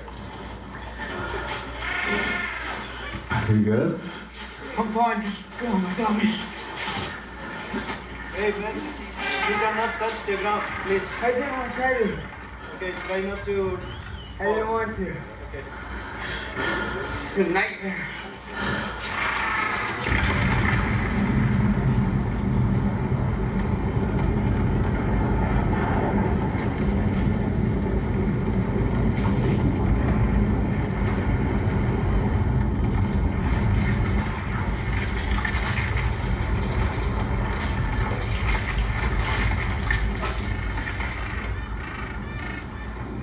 Holy shit. What's it called? Avalanche? I'm getting chills. I'm getting goosebumps. That would be my first Antarctic avalanche. Like, it's a nightmare.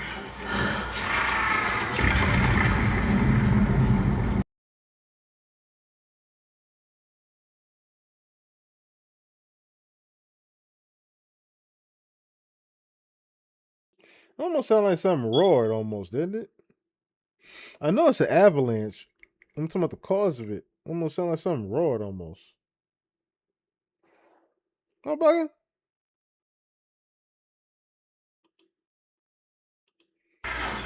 You good? I'm fine, just go on my tummy. Hey, no bugging? You cannot touch the ground, please. I didn't want to tell you. Okay, try not to. I didn't want to. Hey, listen. Okay. It's a nightmare. And that sounds like something roaring.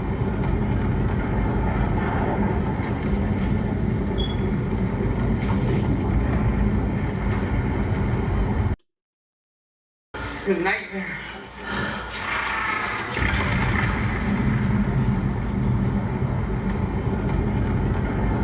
I ain't tripping.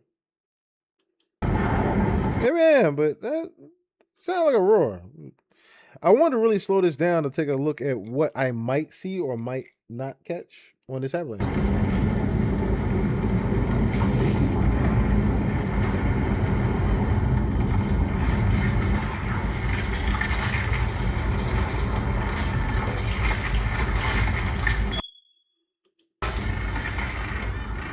Okay, we're done. Okay.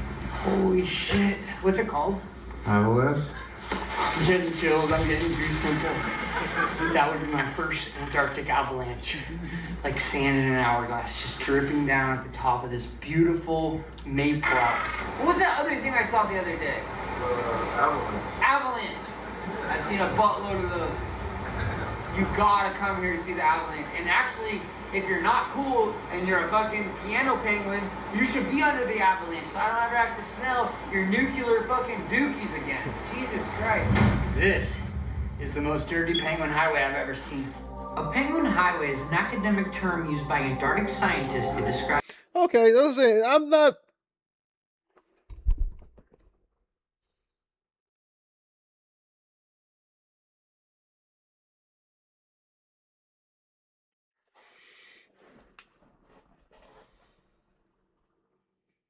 As you said, Dragon Roar.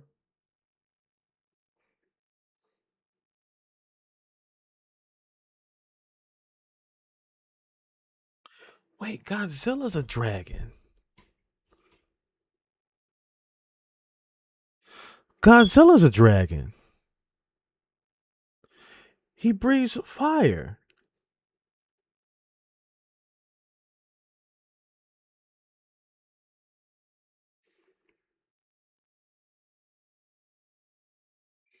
As I'm looking at what this is like a simple. Yo. Yo. Yo. Yo. Yo. Wait. Yo, where in the fuck is King Ozma when you need him? Where's King Ozma? Holy. Oh my god.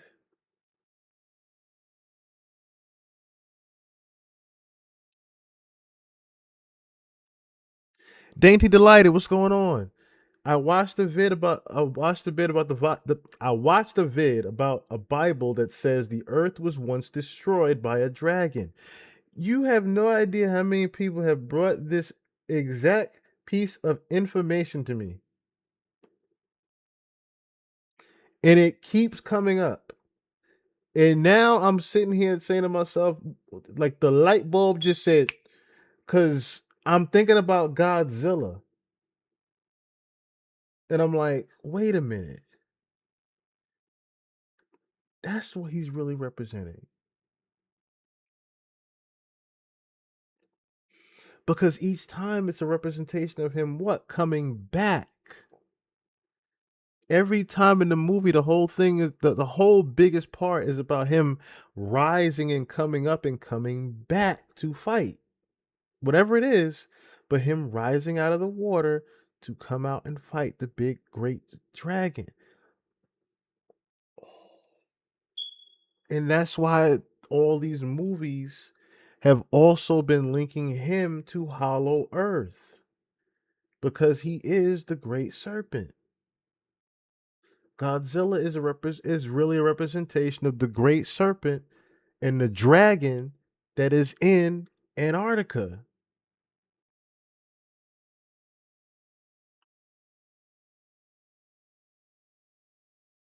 Yes, that too. They say dinosaurs weren't actually they were actually dragon. They were different species of dragons. Yo, we cracking the cold. We cracking the cold tonight. We talking about early ancient civilization. When man and dragon existed. So now this is also put because you know how I always said to myself, all right, so what is the whole medieval times thing in dragons? This actually is putting the icing on the cake to that and the confirmation of the dragons existing in medieval times. Medieval times is nothing, medieval times actually existed with dragons. We can't even say mythical creatures anymore. These things actually existed. And if I'm, and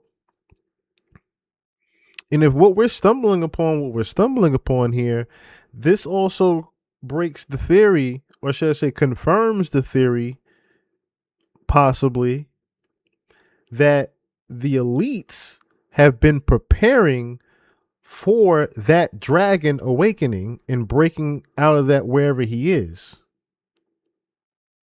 Remember, I showed y'all this picture here. Do I still got it up? Oh no, I took it away. Maybe I can find it again. Of let me see.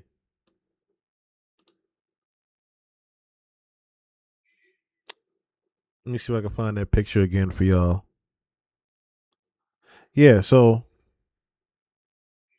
as I brought up before in the movie, in the last movie they show Godzilla, the great serpent, the dragon, collecting energy, sleeping underneath Crystal City. And he had awakened with a great newfound power, which correlates to, I should say, which brings us to the very next film that's coming out, Supernova, about the aliens coming back. And there's literally a space Godzilla version of him that comes with crystals on his back, representing Crystal City in Hollow Earth in Antarctica. Just to bring everybody up to speed on what we're on right now. And we'll go back to Oliver Tree. But that fucked me up just now. And then, like I said, I'm seeing the dragon's head damn near in the shape of this right here. And I kept saying to myself, yo, that shit sound like a roar. That ain't sound like no regular avalanche. Like some rocks fell or some shit. Or I'm like, ain't no fucking volcano there, so what caused the avalanche? Like, seriously, like what the fuck would cause the avalanche if nothing is fucking with the wall like that, right? Unless there's some type of big ass wind pressure or something that caused an avalanche right there, some scientific thing. But that sounded like a fucking roar that I heard while he was there. That sounded like a goddamn roar when that little avalanche came. And it wasn't like no, that's another thing too, right? A real avalanche would be some more of that moving, I would say, right? More of that would be moving and falling down.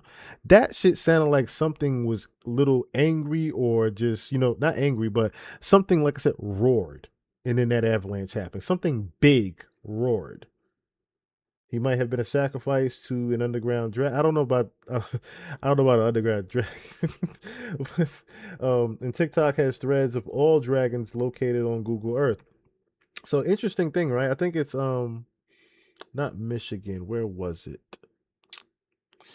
It might be not Louisiana, Indiana, Louisiana. One of them. Hold on, 1 second. 1 second. 1 second. 1 second. We got an hour left in this anyway. Dragons in Iowa. That's what it was. Dragons in Iowa.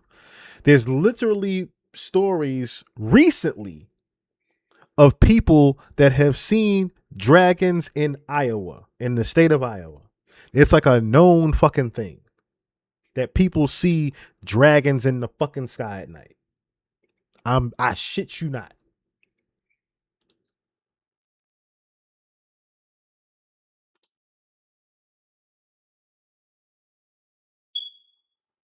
This is an actual illustration of what people have saw in fucking Iowa. New Eyes, what's going on, my baby? What's going on? How you doing this evening? I hope you're all right.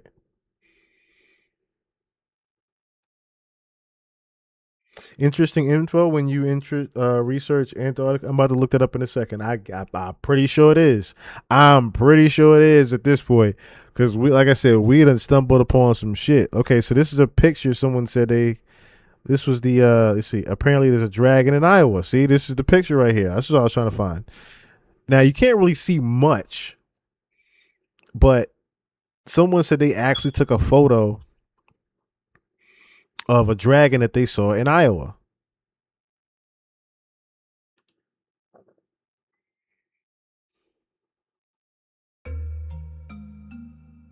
Little 3-minute thing here. This creature for several minutes before it finally flew out of view. Creature flew closer, we could tell it wasn't any of those things. The creature looked like what I can only describe as a dragon. We kept watching this creature for several minutes before it finally flew out of view. After doing research, I couldn't find any bird that matched what we saw. I've only told a few people of this encounter, as I'm sure the majority of people won't believe me. We saw something strange that evening. So what do you guys think this creature could be? Some have suggested people are seeing large birds of prey, while others have put forward the idea of a prehistoric relic. For example, something like a pterosaur. Let me know in the comments what you think they're seeing. Something like a pterosaur. Which would, of course, like I said, This is what people have been describing. They're making these. Everybody has the same pretty much depiction of it, right? This is what they've been seeing in Iowa, of what they think the Iowa dragon. That almost that's the little nose that we just saw in the picture. But yeah.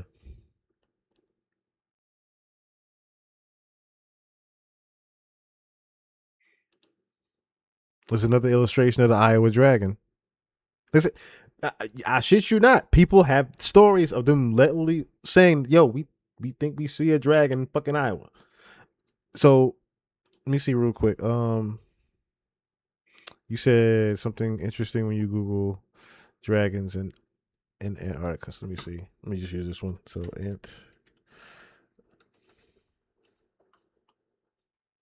is this?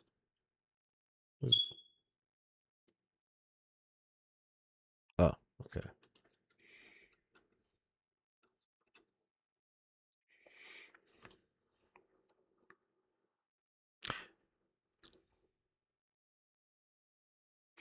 A few different interpretations of the Antarctica dragon. Here's a breakdown. Okay, so banded dragonfish. Wait, what is this? What you talking about, Willis? Oh!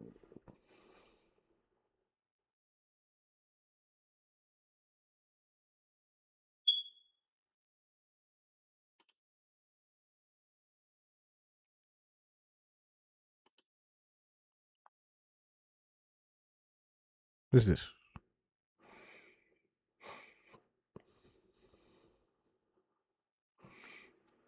In 1890, explorer Richard F. Burton captured the world's imagination when he stumbled upon an ancient ice-covered civilization deep within the heart of Antarctica.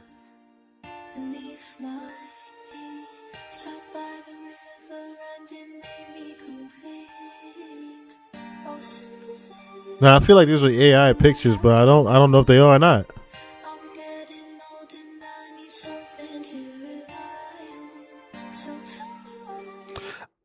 I feel like these are AI pictures. I feel like these are AI pictures, honestly. I feel those are AI pictures. But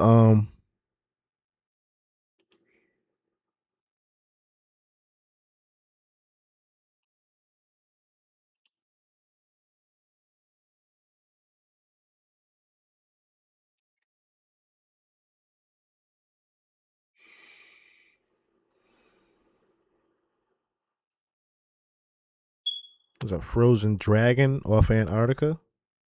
Wait, what?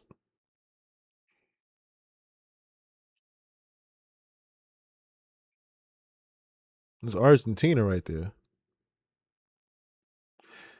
Yo, come on now. Wait a minute. Wait a minute. Come on now. Now y'all doing too much now. Now we wait. Come on now. Now we get into too much now. Now we get into too much. We get into too much now.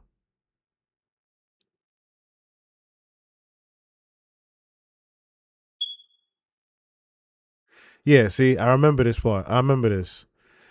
In 2023, when they started shooting the fucking movie, it was in Argentina.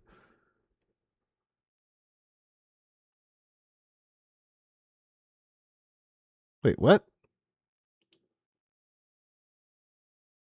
This is 2005 CBS News. Godzilla found in Argentina. What the what? In an era when dinosaurs ruled the Jurassic Earth, a 13-foot oceanic crocodile with a short snout and mouthful of deadly teeth hunted large creatures in the sea.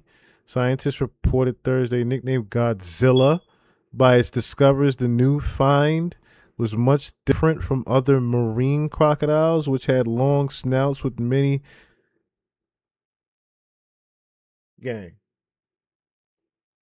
with many small teeth.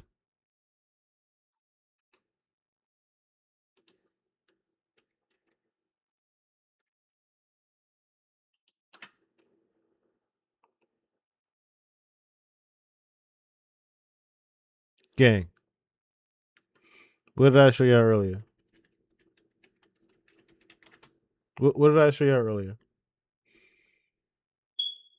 Did that not say a distinct description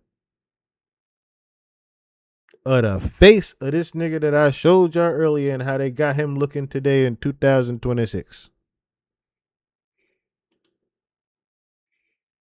Does that not sound exactly like what they just said? This picture right here, does that not sound like what they just said?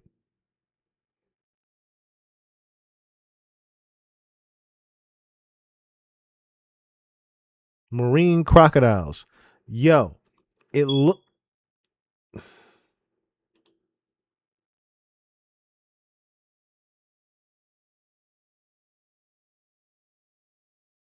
Because look how he even has like the scales of one. The long snout. Like I said, back in the day, Godzilla looked like this bullshit. So of course you wouldn't think of it when you look at this. But when you see that one, you see it in plain fucking sight.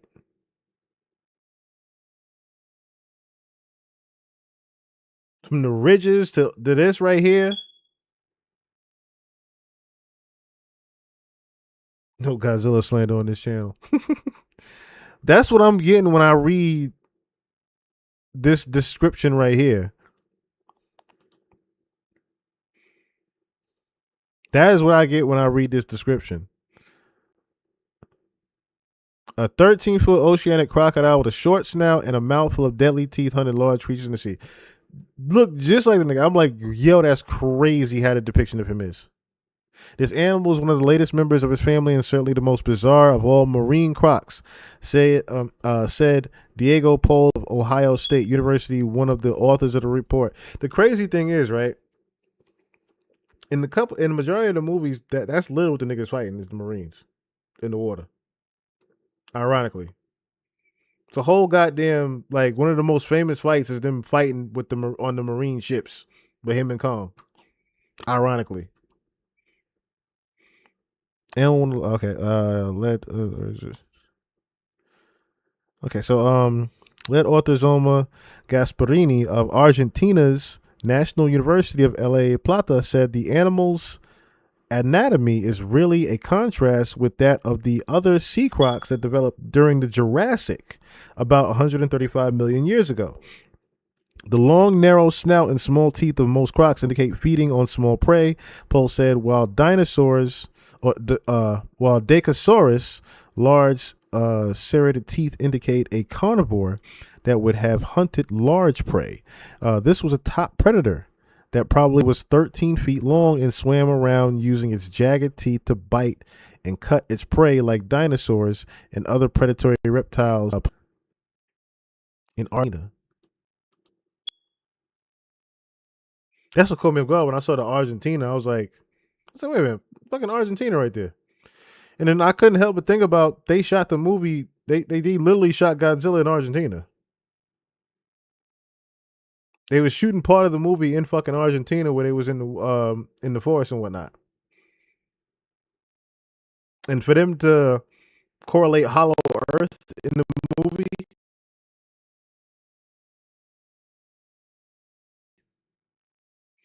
and it's supposedly a theory of a dragon in the sea in the middle of Argentina in Antarctica.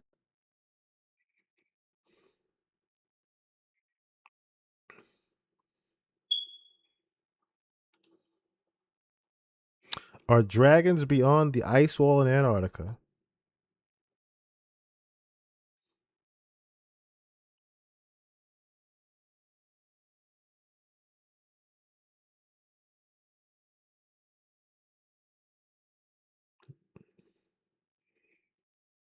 Wow.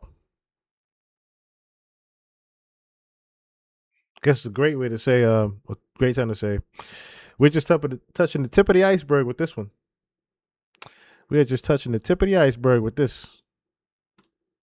The travel routes penguins have followed for millions of years. Carved into the ice, some penguin highways stretch for over 1,000 miles. First documented in the early 1800s by whalers like my grandfather, who used penguin highways to transport whale carcasses down the mountain.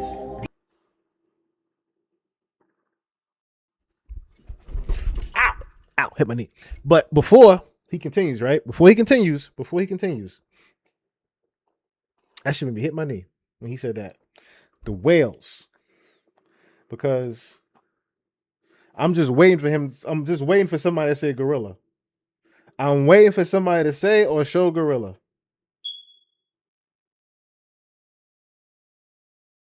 Go taught me dragons and ice walls. He go hand in hand. Mm-hmm. So I like I said, I heard about the whales now. I'm waiting for somebody to put gorilla in it. Gojira, the origination between them seeing pretty much a gorilla with a whale. That's where Gojira came from, and pretty much a kaiju. But yo, all this is coming right. It's crazy how this all coming together like this. These days, however, they're protected by the likes of the Antarctic Treaty and the NATO military, meaning researchers like myself are no longer permitted to use them for recreational purposes, which is a load of bullshit. It's all penguin dookie covering the Penguin Highway. It's very rare. This thing is basically a sewer system for the penguins. Look at this little guy. He's probably gonna walk down halfway and take a dump. Get the shot right here.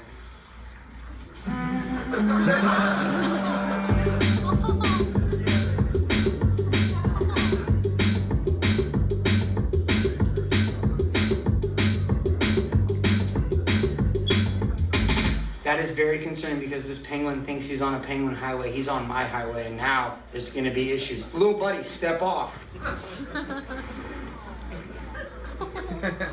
He's confused, and he's a very classic penguin because this guy is an idiot. This mofo just cock-blocked us off the penguin highway. Come on, little guy. Let's go.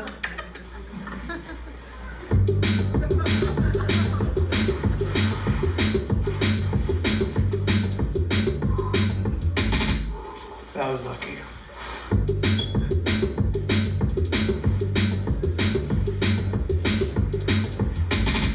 This is a technique called spalooging. It's what mountaineers use to avoid impact on the mountain. It's the most minimal impact known to mankind.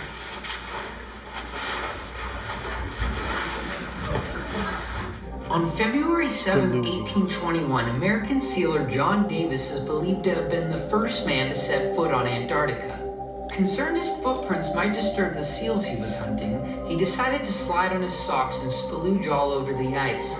It was that day that spalooging was brought to the seventh continent. Originally invented by Neanderthals in the Nordic regions over 40,000 years ago, spalooging is still widely popular to this day. So spalooging was a... He references the Nephilim, the Neanderthals. There it was, the Neanderthals. Now, if you don't get what I'm getting at, Neanderthals are what? Big, giant, hairy looking what? Ape looking men, right? Mountaineering technique. If you're going up, you're sliding around. It's almost like you're a cartoon character. And when you're going down the mountain, you can literally slide down. I was waiting for it. Tricks. I was learning 360s, 720s, 180s, various accoutrements. It's similar to skiing, except skiing is. So if you don't get what I'm getting at, while he's explaining what spalooging was and sliding down and the origination of that, what I'm getting at, it's crazy. Never mind. That's a different joke. That's unnecessary. That I was going to make in reference to spalooging, but anyway, Neanderthals. Oh, you have a good night, then, brother. You have a good night. Some come down.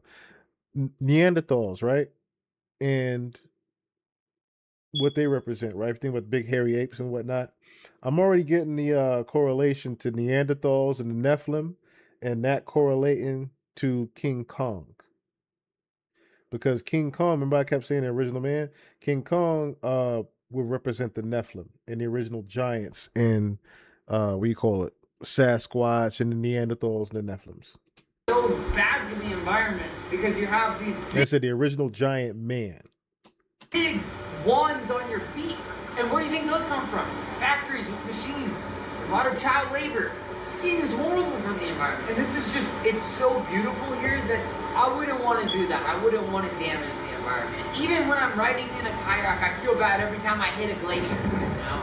And I'm like, am I part of the problem? And sometimes I think yes, but sometimes I also think that ice is already melted and it's already floating there. And sure, maybe I sped up something by 2,000 years, but that's nor here nor there. What was the question? Not really. You didn't speed up at the death. And while it's just on my mind, I might be wrong with this, but I'm wondering now if the correlation to Negro being as original man, right, in Nephilim, I'm wondering if the correlation was Negro, Neanderthal, grown Neanderthal. Negro, grown Neanderthal. I'm thinking of I could be off, but you know.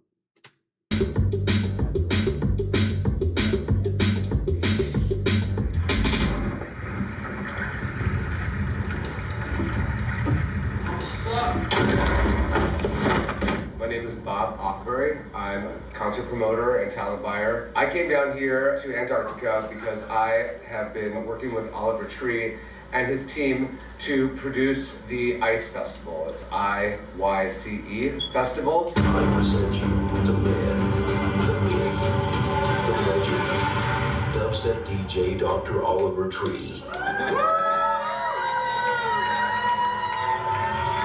The doctor will see you now.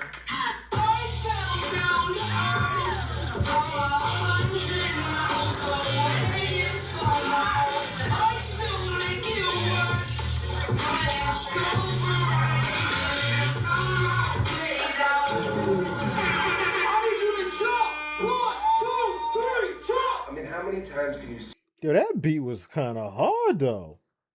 Hold on, that beat was kind of hard. The doctor will see you now.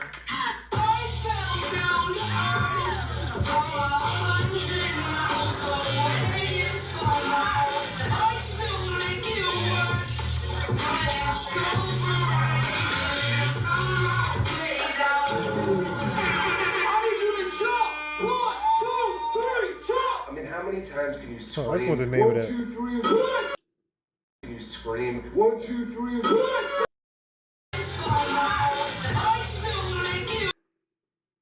Oliver Tree, Alien Boy, Copycat Dubstep Remix.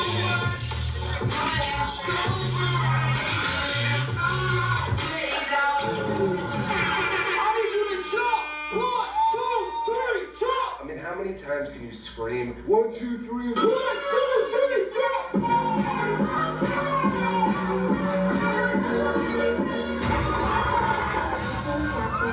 He just keeps playing over and over. DJ Dr. Oliver Tree. And it just goes on and on and on. And I'm like, will this ever end? Dr.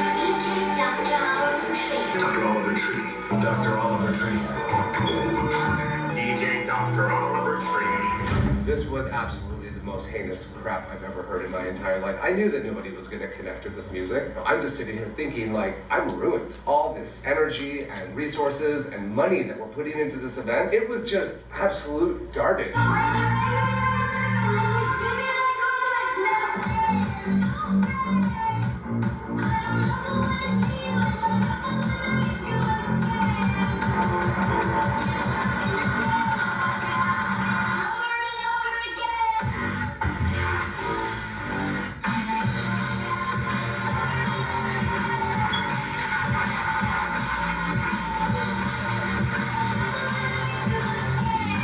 Definitely smoking something as I smelled something, but I feel like there was definitely something a little heavier at play. The thing about this too is, like, I've been producing a lot of events, and you know, we have to deal with people that are on bad trips, and we have a special space for them. And this music that he put out set people into a very, very bad place. I mean, very bad place. We had more people at the I can already tell though, because I'm looking at the video footage and I'm like, this is all trip out music. This is take an acid tablet, pop a pill type shit. This is all mushroom. This is all you on shrooms. That type of vibe right here. 1,000-person events. Bam. It made my little homie Tommy just start projectile vomiting. As soon as Tommy started projectile vomiting, another person started projectile vomiting. And that caused another person to start projectile vomiting. This is not meant for the general human consumption.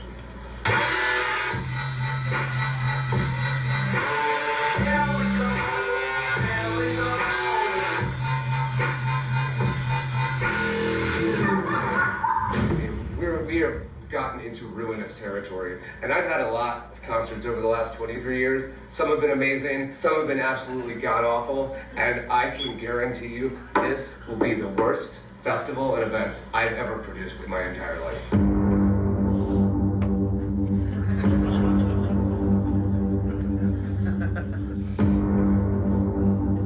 Yes, we back. They don't know anything about rave culture. It's a movement. I'm just the beginning. There will be generations after generations that will come after me. I don't know, what's the question?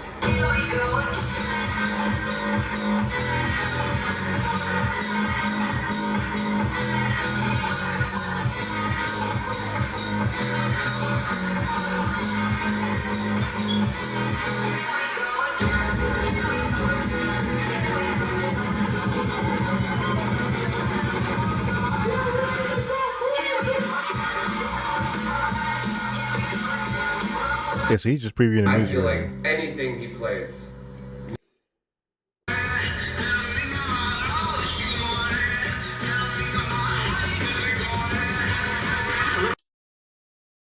Size of that thing. It's the size of a school bus. Here we go. This is what I want to see. This is what I want. Here we go. Here we go. Now we get to some shit. I want to get up to music.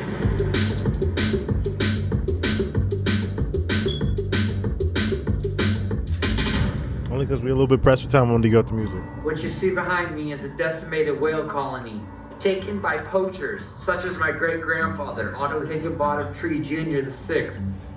And behind me, you can see the remains of the ship that my great-grandfather took on his whaling missions. Pathetic. Over 6,000 whales killed in 1 year by the man I call grandfather. There's blood on my family's hands.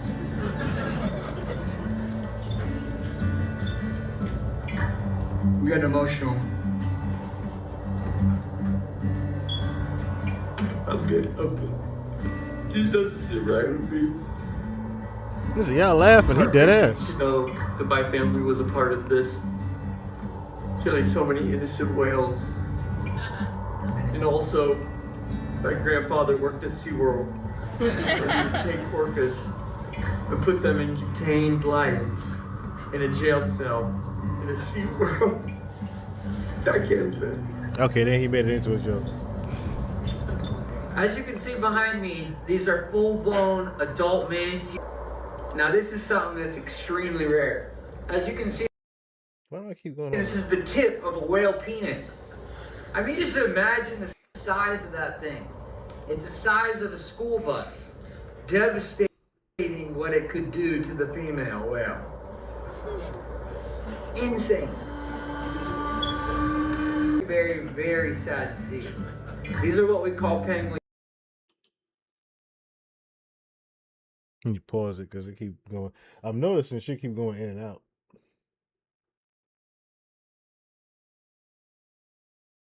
And I see he's breaking down the psychedelics and things.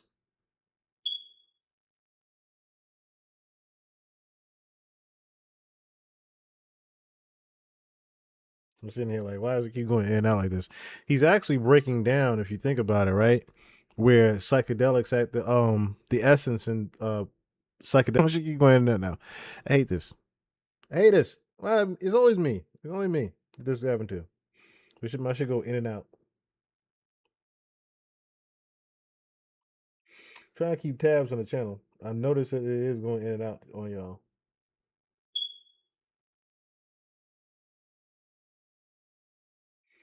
I'm trying to make sure that it stays on. But yeah, talking about the psychedelics and where the actual where it actually came from, psychedelics. Crazy how it correlates all the way back to Antarctica. Junkies. Consuming their own feces is what we call getting high on their own supply. In the animal kingdom, this is the last stop. before death.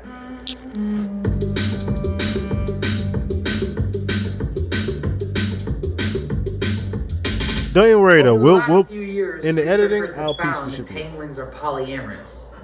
What you see behind me is a polycule, which means this is a family with multiple males, multiple females, unsure who the father is.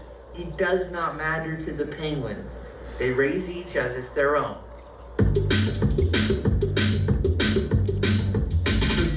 One second, I gotta take this. Hello? No, I can't do that because I'm in the middle of the fucking Antarctica. Yes, sir. I'm so sorry. Was it Dad? He hung up. Is your Wi-Fi working? My Bluetooth is not connecting right now. You think you can get one of the engineers to come out here? Hello? Trying to take this call. Okay, shit started fucking up. If you look closely behind me, you can see the solar panel I had my team set up last January, as well as a Starlink internet router, which allows me to take my business calls very far from home. Jimmy! That's crazy. He Yes, got that. the leak is still there. No fucking more excuses. Just get rid of the fucking problem. So he could actually stream from out there if he wanted. He fucking hung up. It's going on the other side now. Just come, quick. Can we wrap this up? I gotta go take a dump.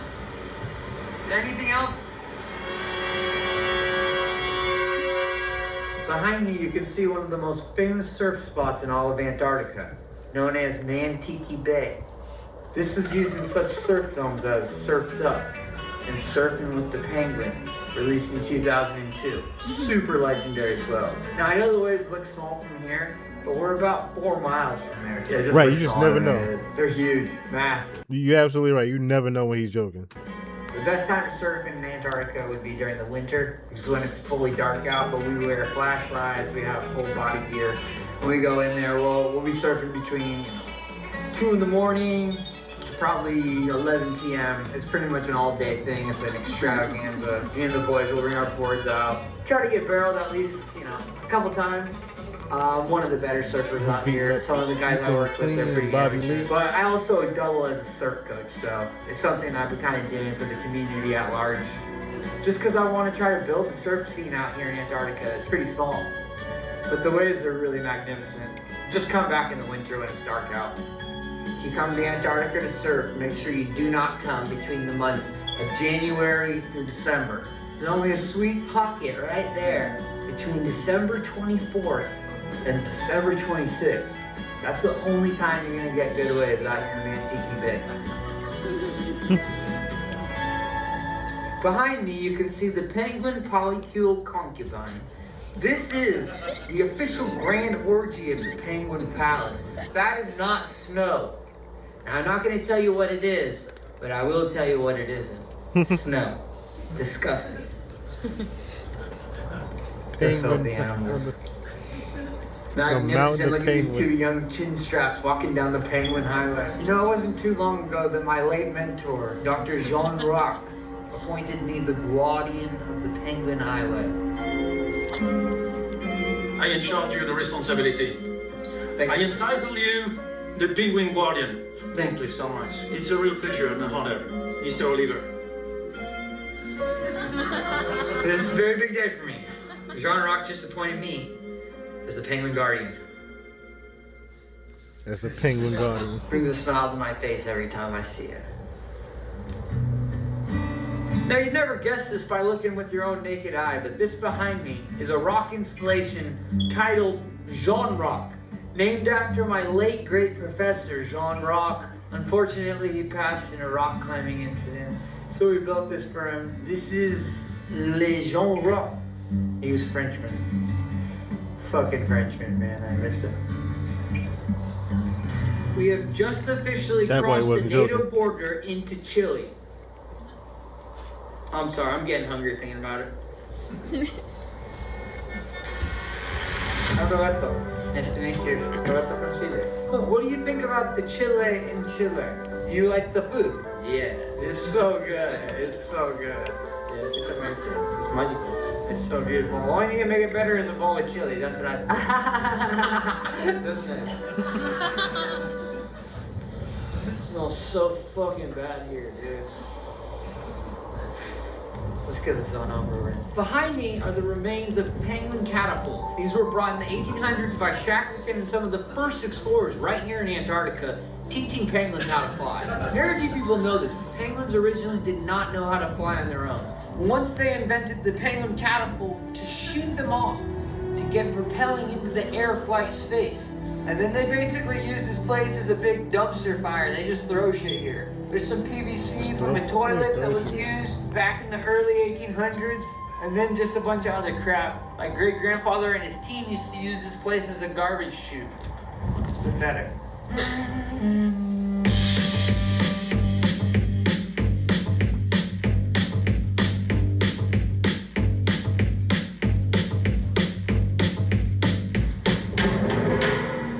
Penguins fly on rare occasions. We're up to about 7 seconds now. We're pushing to get to 8.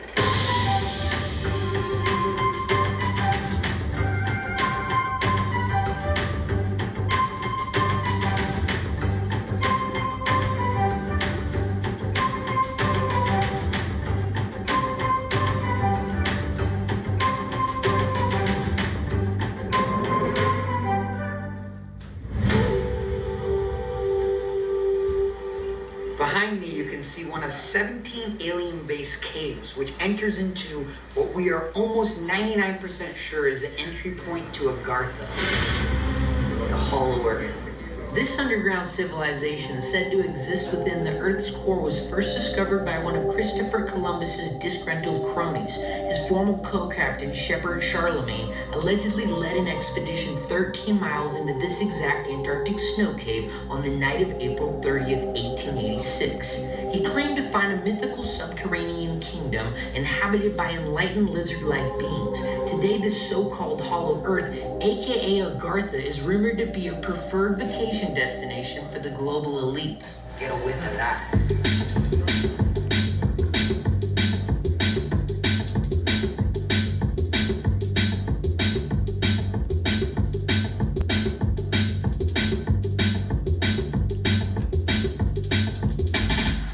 That's one of the entry points right there to one of the alien bases we've been looking into. One of 17 around the Antarctic Circle. Are you familiar with Agartha? The entrance point to the Hollow Earth. I say hear about that, but I have no idea. Yeah, look into it. It's really, really important stuff.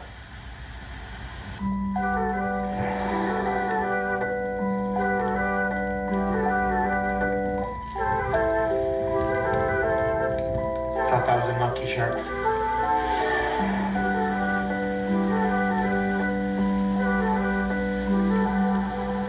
I'm at a loss of words.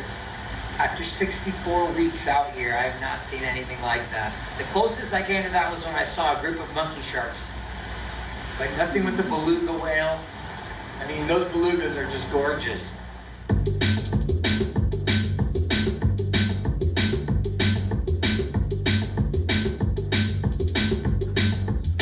And if you look closely, you can see the penguins in the B formation all making their way to Acai Mountain, where the acai plants grow plentiful. It's a very rare sight, but it's only at this time of year where you'll witness something like that. Absolutely gorgeous. This is the beginning of a 60,000-mile race up to the North Pole.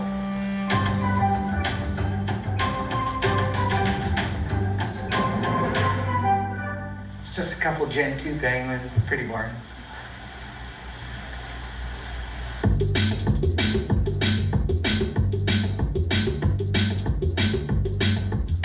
For a second there, I thought that was a monkey shark. For those of you who are not familiar, monkey sharks are one of the most vicious and violent predators in Antarctica. It's a hairy-like torso, hairy-like facial features similar to that of a beard, but covers the entire face, similar to that of a monkey. Mixed with the body and shape of a shark, hence the name monkey shark.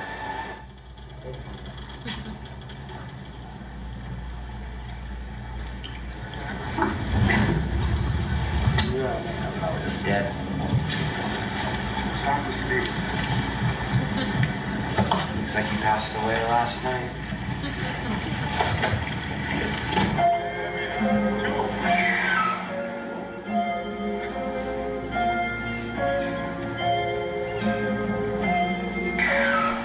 I'm still here. I just had to use the bathroom like one of the penguins.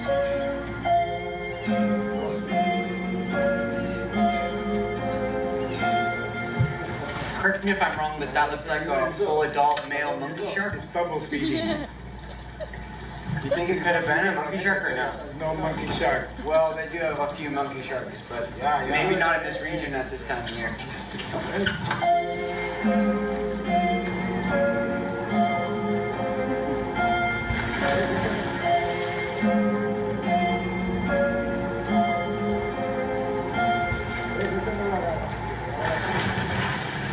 Oh, that was definitely a monkey shark. You could tell because the porpoise tail, you could see it lift. It was pretty hairy. Yep, absolutely correct.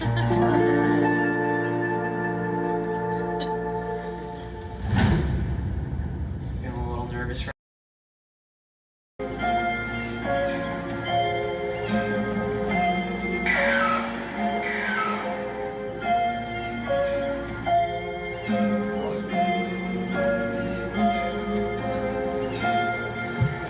Correct me if I'm wrong, but that looked like a full adult male monkey shark. It's bubble feeding.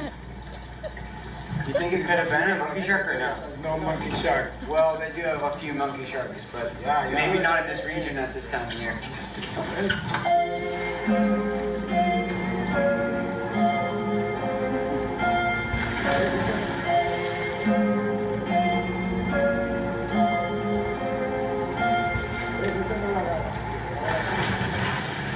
Oh, that was definitely a monkey shark. You could tell because the porpoise tail, you could see it lift. It was pretty hairy. Yep, absolutely correct.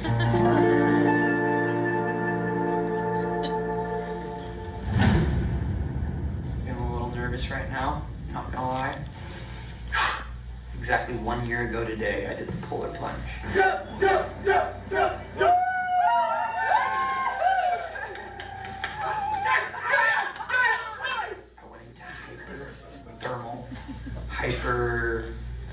What is it? Hyperthermia. I had to have a guy come in and save my life.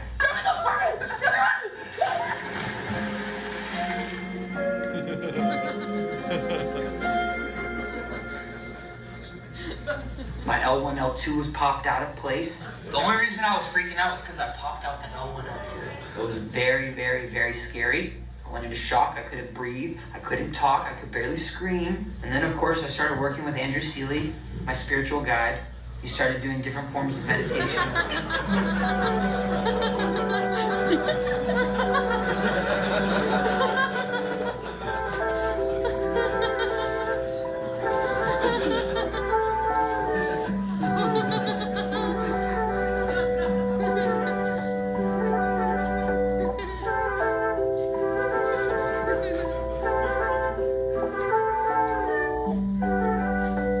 Best healer I've ever worked with, best spiritual guru. And of course, the last thing is the most important thing, was that I learned the deep breathing techniques from Wim Hof, the Iceman himself. I took the seminar, it was extremely expensive, but it was worth it. I learned a lot of super, super technical breathing skills. We are really, really honored to be kicking it off with this guy here. He is kind of the guy who made breath work and cold plunging like really cool again. He flew all the way across the world to spend a few hours with us. My deep honor to bring up Mr. Wim Hof to kick us off.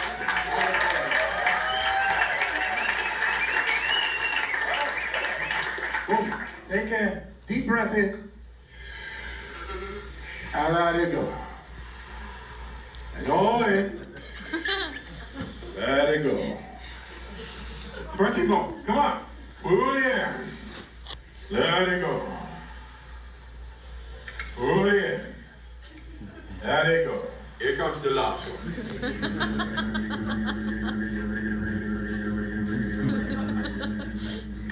3, 2, 1. Pull it in. Hold it. Squeeze it to your head. So today, I'm gonna conquer my fear, and I'm gonna go out there and I'm gonna jump into Antarctica and I'm gonna own it. And this time, I vow not to chicken out. No one's gonna save me. I'm gonna climb out of there and I'm gonna do this like a man. Just like myself.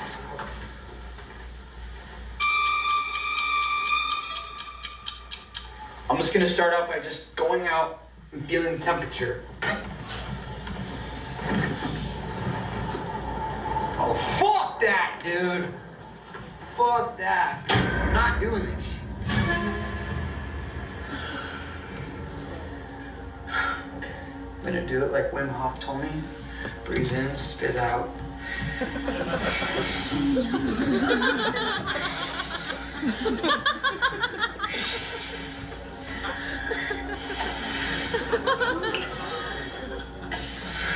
I think it's just breathe in, breathe out. Breathe in, spit out. That's what he said in the class. Oh, and by the way, whoever said penguins don't fly, look at that. Can you stop coming up with excuses? I'm not making excuses. I'm just waiting for the water temp to rise. Once the snow dies down, take a little nap. Wake me up in the morning.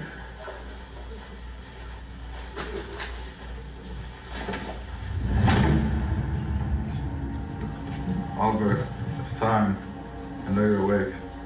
Go away, Ryan! I don't want to fucking do the ice polar plunge bullshit. You have to do it. You promised it to yourself. I'll do it when I'm ready. I'll do it tomorrow. I'll do it Thursday. Today. Thursday, Ryan. No. Go away!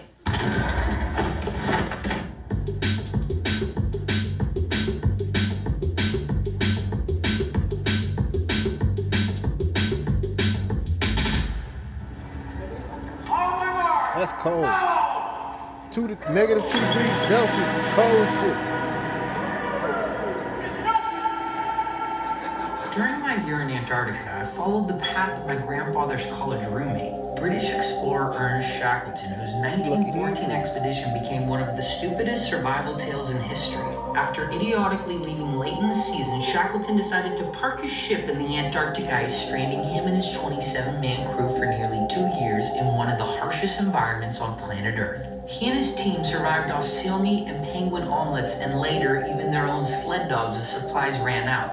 After 10 months, Shackleton sailed 800 miles on a raft to a small whaler island to organize a rescue mission. And by beginner's dumb luck, he managed to bring his entire crew home alive. Shackleton was never here in this area. Well, technically speaking, he was about 2 miles from the peninsula, right this way. He was close. Nautical miles, or? Nautical, yes. Not from the peninsula, but from the Weddell Sea, a potential landing that is about correct. Well, there's a lot of misnomers with that information. I looked on the Wikifacts. Do you use Wikipedia?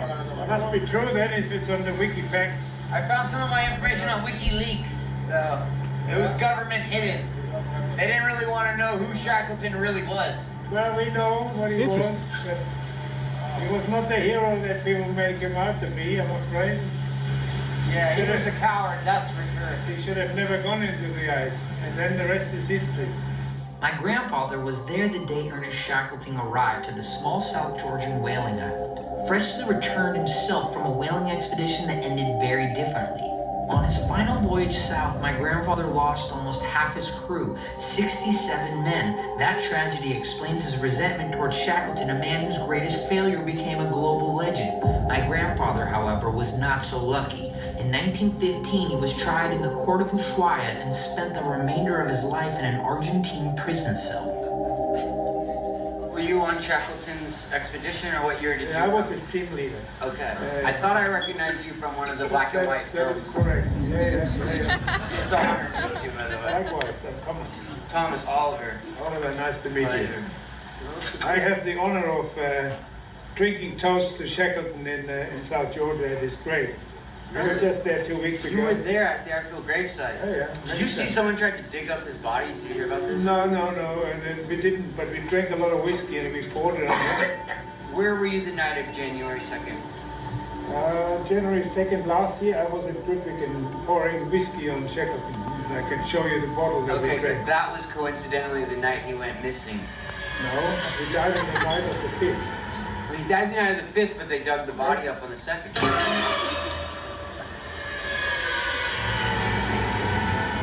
Over here on the left-hand side, we have one of the most infamous penguin egg breeding farms left in Antarctica. This is the next one we will take down. Over 60,000 penguin eggs are illegally sold on the black market right here. It's a brown penguin farm. Ironically, What'd you the name. say? Is it a smuggling route for penguin eggs, this southern route through Yeah, Antarctica? the southern route is the most notorious for illegally selling penguin eggs. They use them for mostly penguin omelets. Northernmost one is in the Arctic, you know, the northernmost penguin farm. Yeah, that's the most popular It's on one. Greenland. Yeah. Greenland, yeah, that's where we're gonna go next. That's where they breed the penguins up there. This is the local guano factory for you guys. So how did the penguins fly up there? All right, it's only Well, about 30 minutes left in it, but penguins would fly up there because they're not I gotta move it along a little bit. Cause like I said, we kind of pressed for time. Just lonely at the top. I think we got pretty much the meat and potatoes of it though, of what he saw with Hollow Earth, Agartha, and you know everything considering the alien base, the entry points, the confirmation of Hollow Earth in general. I think we got the meat and potatoes of everything, right? Rest in peace to, or allegedly, long live Oliver Tree. I'll say that. Long live Oliver Tree. Long live Oliver Tree for this, because he pretty much got in trouble for trying to tell us what the government has been trying to keep under wraps as far as what's going on with Antarctica. He's been the first person in this modern day time in 2026 to actually confirm Hollow Earth, Antarctica, the Great Crystal City, everything that's over there in Antarctica, the alien bases and entry points. He's the first person to confirm all of this to be true. He is the first person to do this. So long live Oliver Tree for this shit, yo. Long live Oliver Tree. And for those that, are just now tuning in, of course, I see it's at the 23-minute mark, but I mean, we've been here for about 3 hours now. Well, two and a half, about 3 hours, about 2.25, 2 3/4. We've been here, 2:42. But yeah, pretty much, there's a dragon over there.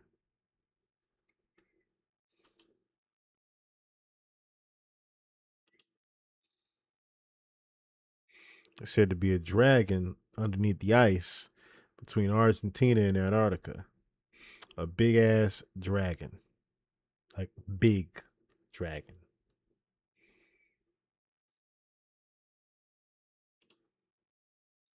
There's a better spread of it right there. Of course, that is not the actual size of it, but if you could see right here, this is the long head of this is just the size of its head. The size of this thing's head stretches damn near the size of Argentina and Chile combined. The size of this thing's fucking head. That's a big ass dragon. Let's a bigger spread of it. This is a big ass dragon. And okay, so this is a better view of it. Yeah, that's a pretty big fucking dragon. That's a pretty big. If you're looking at it like on a scope of it, like a globe scope of it, that's a pretty big fucking dragon.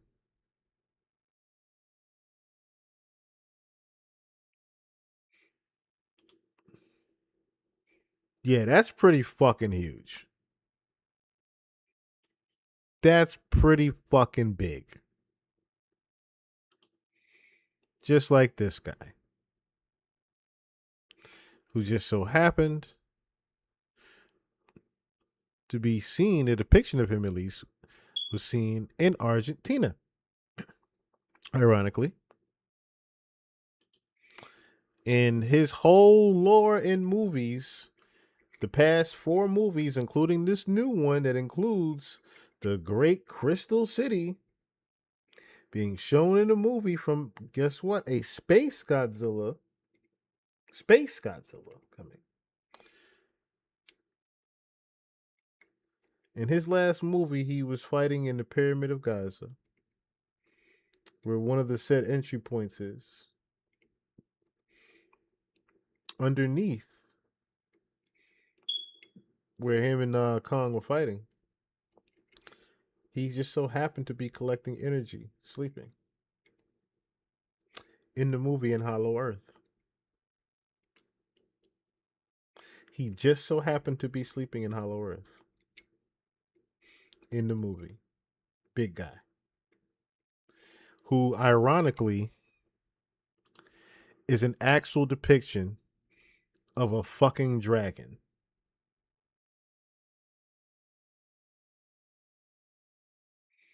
Big G is a actual depiction of a fucking dragon. Giant dragon. And if you missed the beginning part of the pod where we talked about Godzilla pretty much being the representation of the great serpent that sleeps in Antarctica.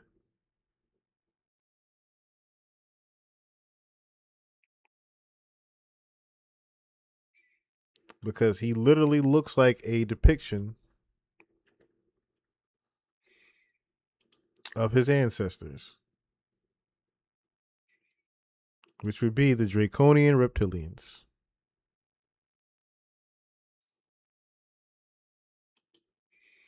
And as people would say, he is also, Godzilla is a representation of the Leviathans. Like I said, the great serpent.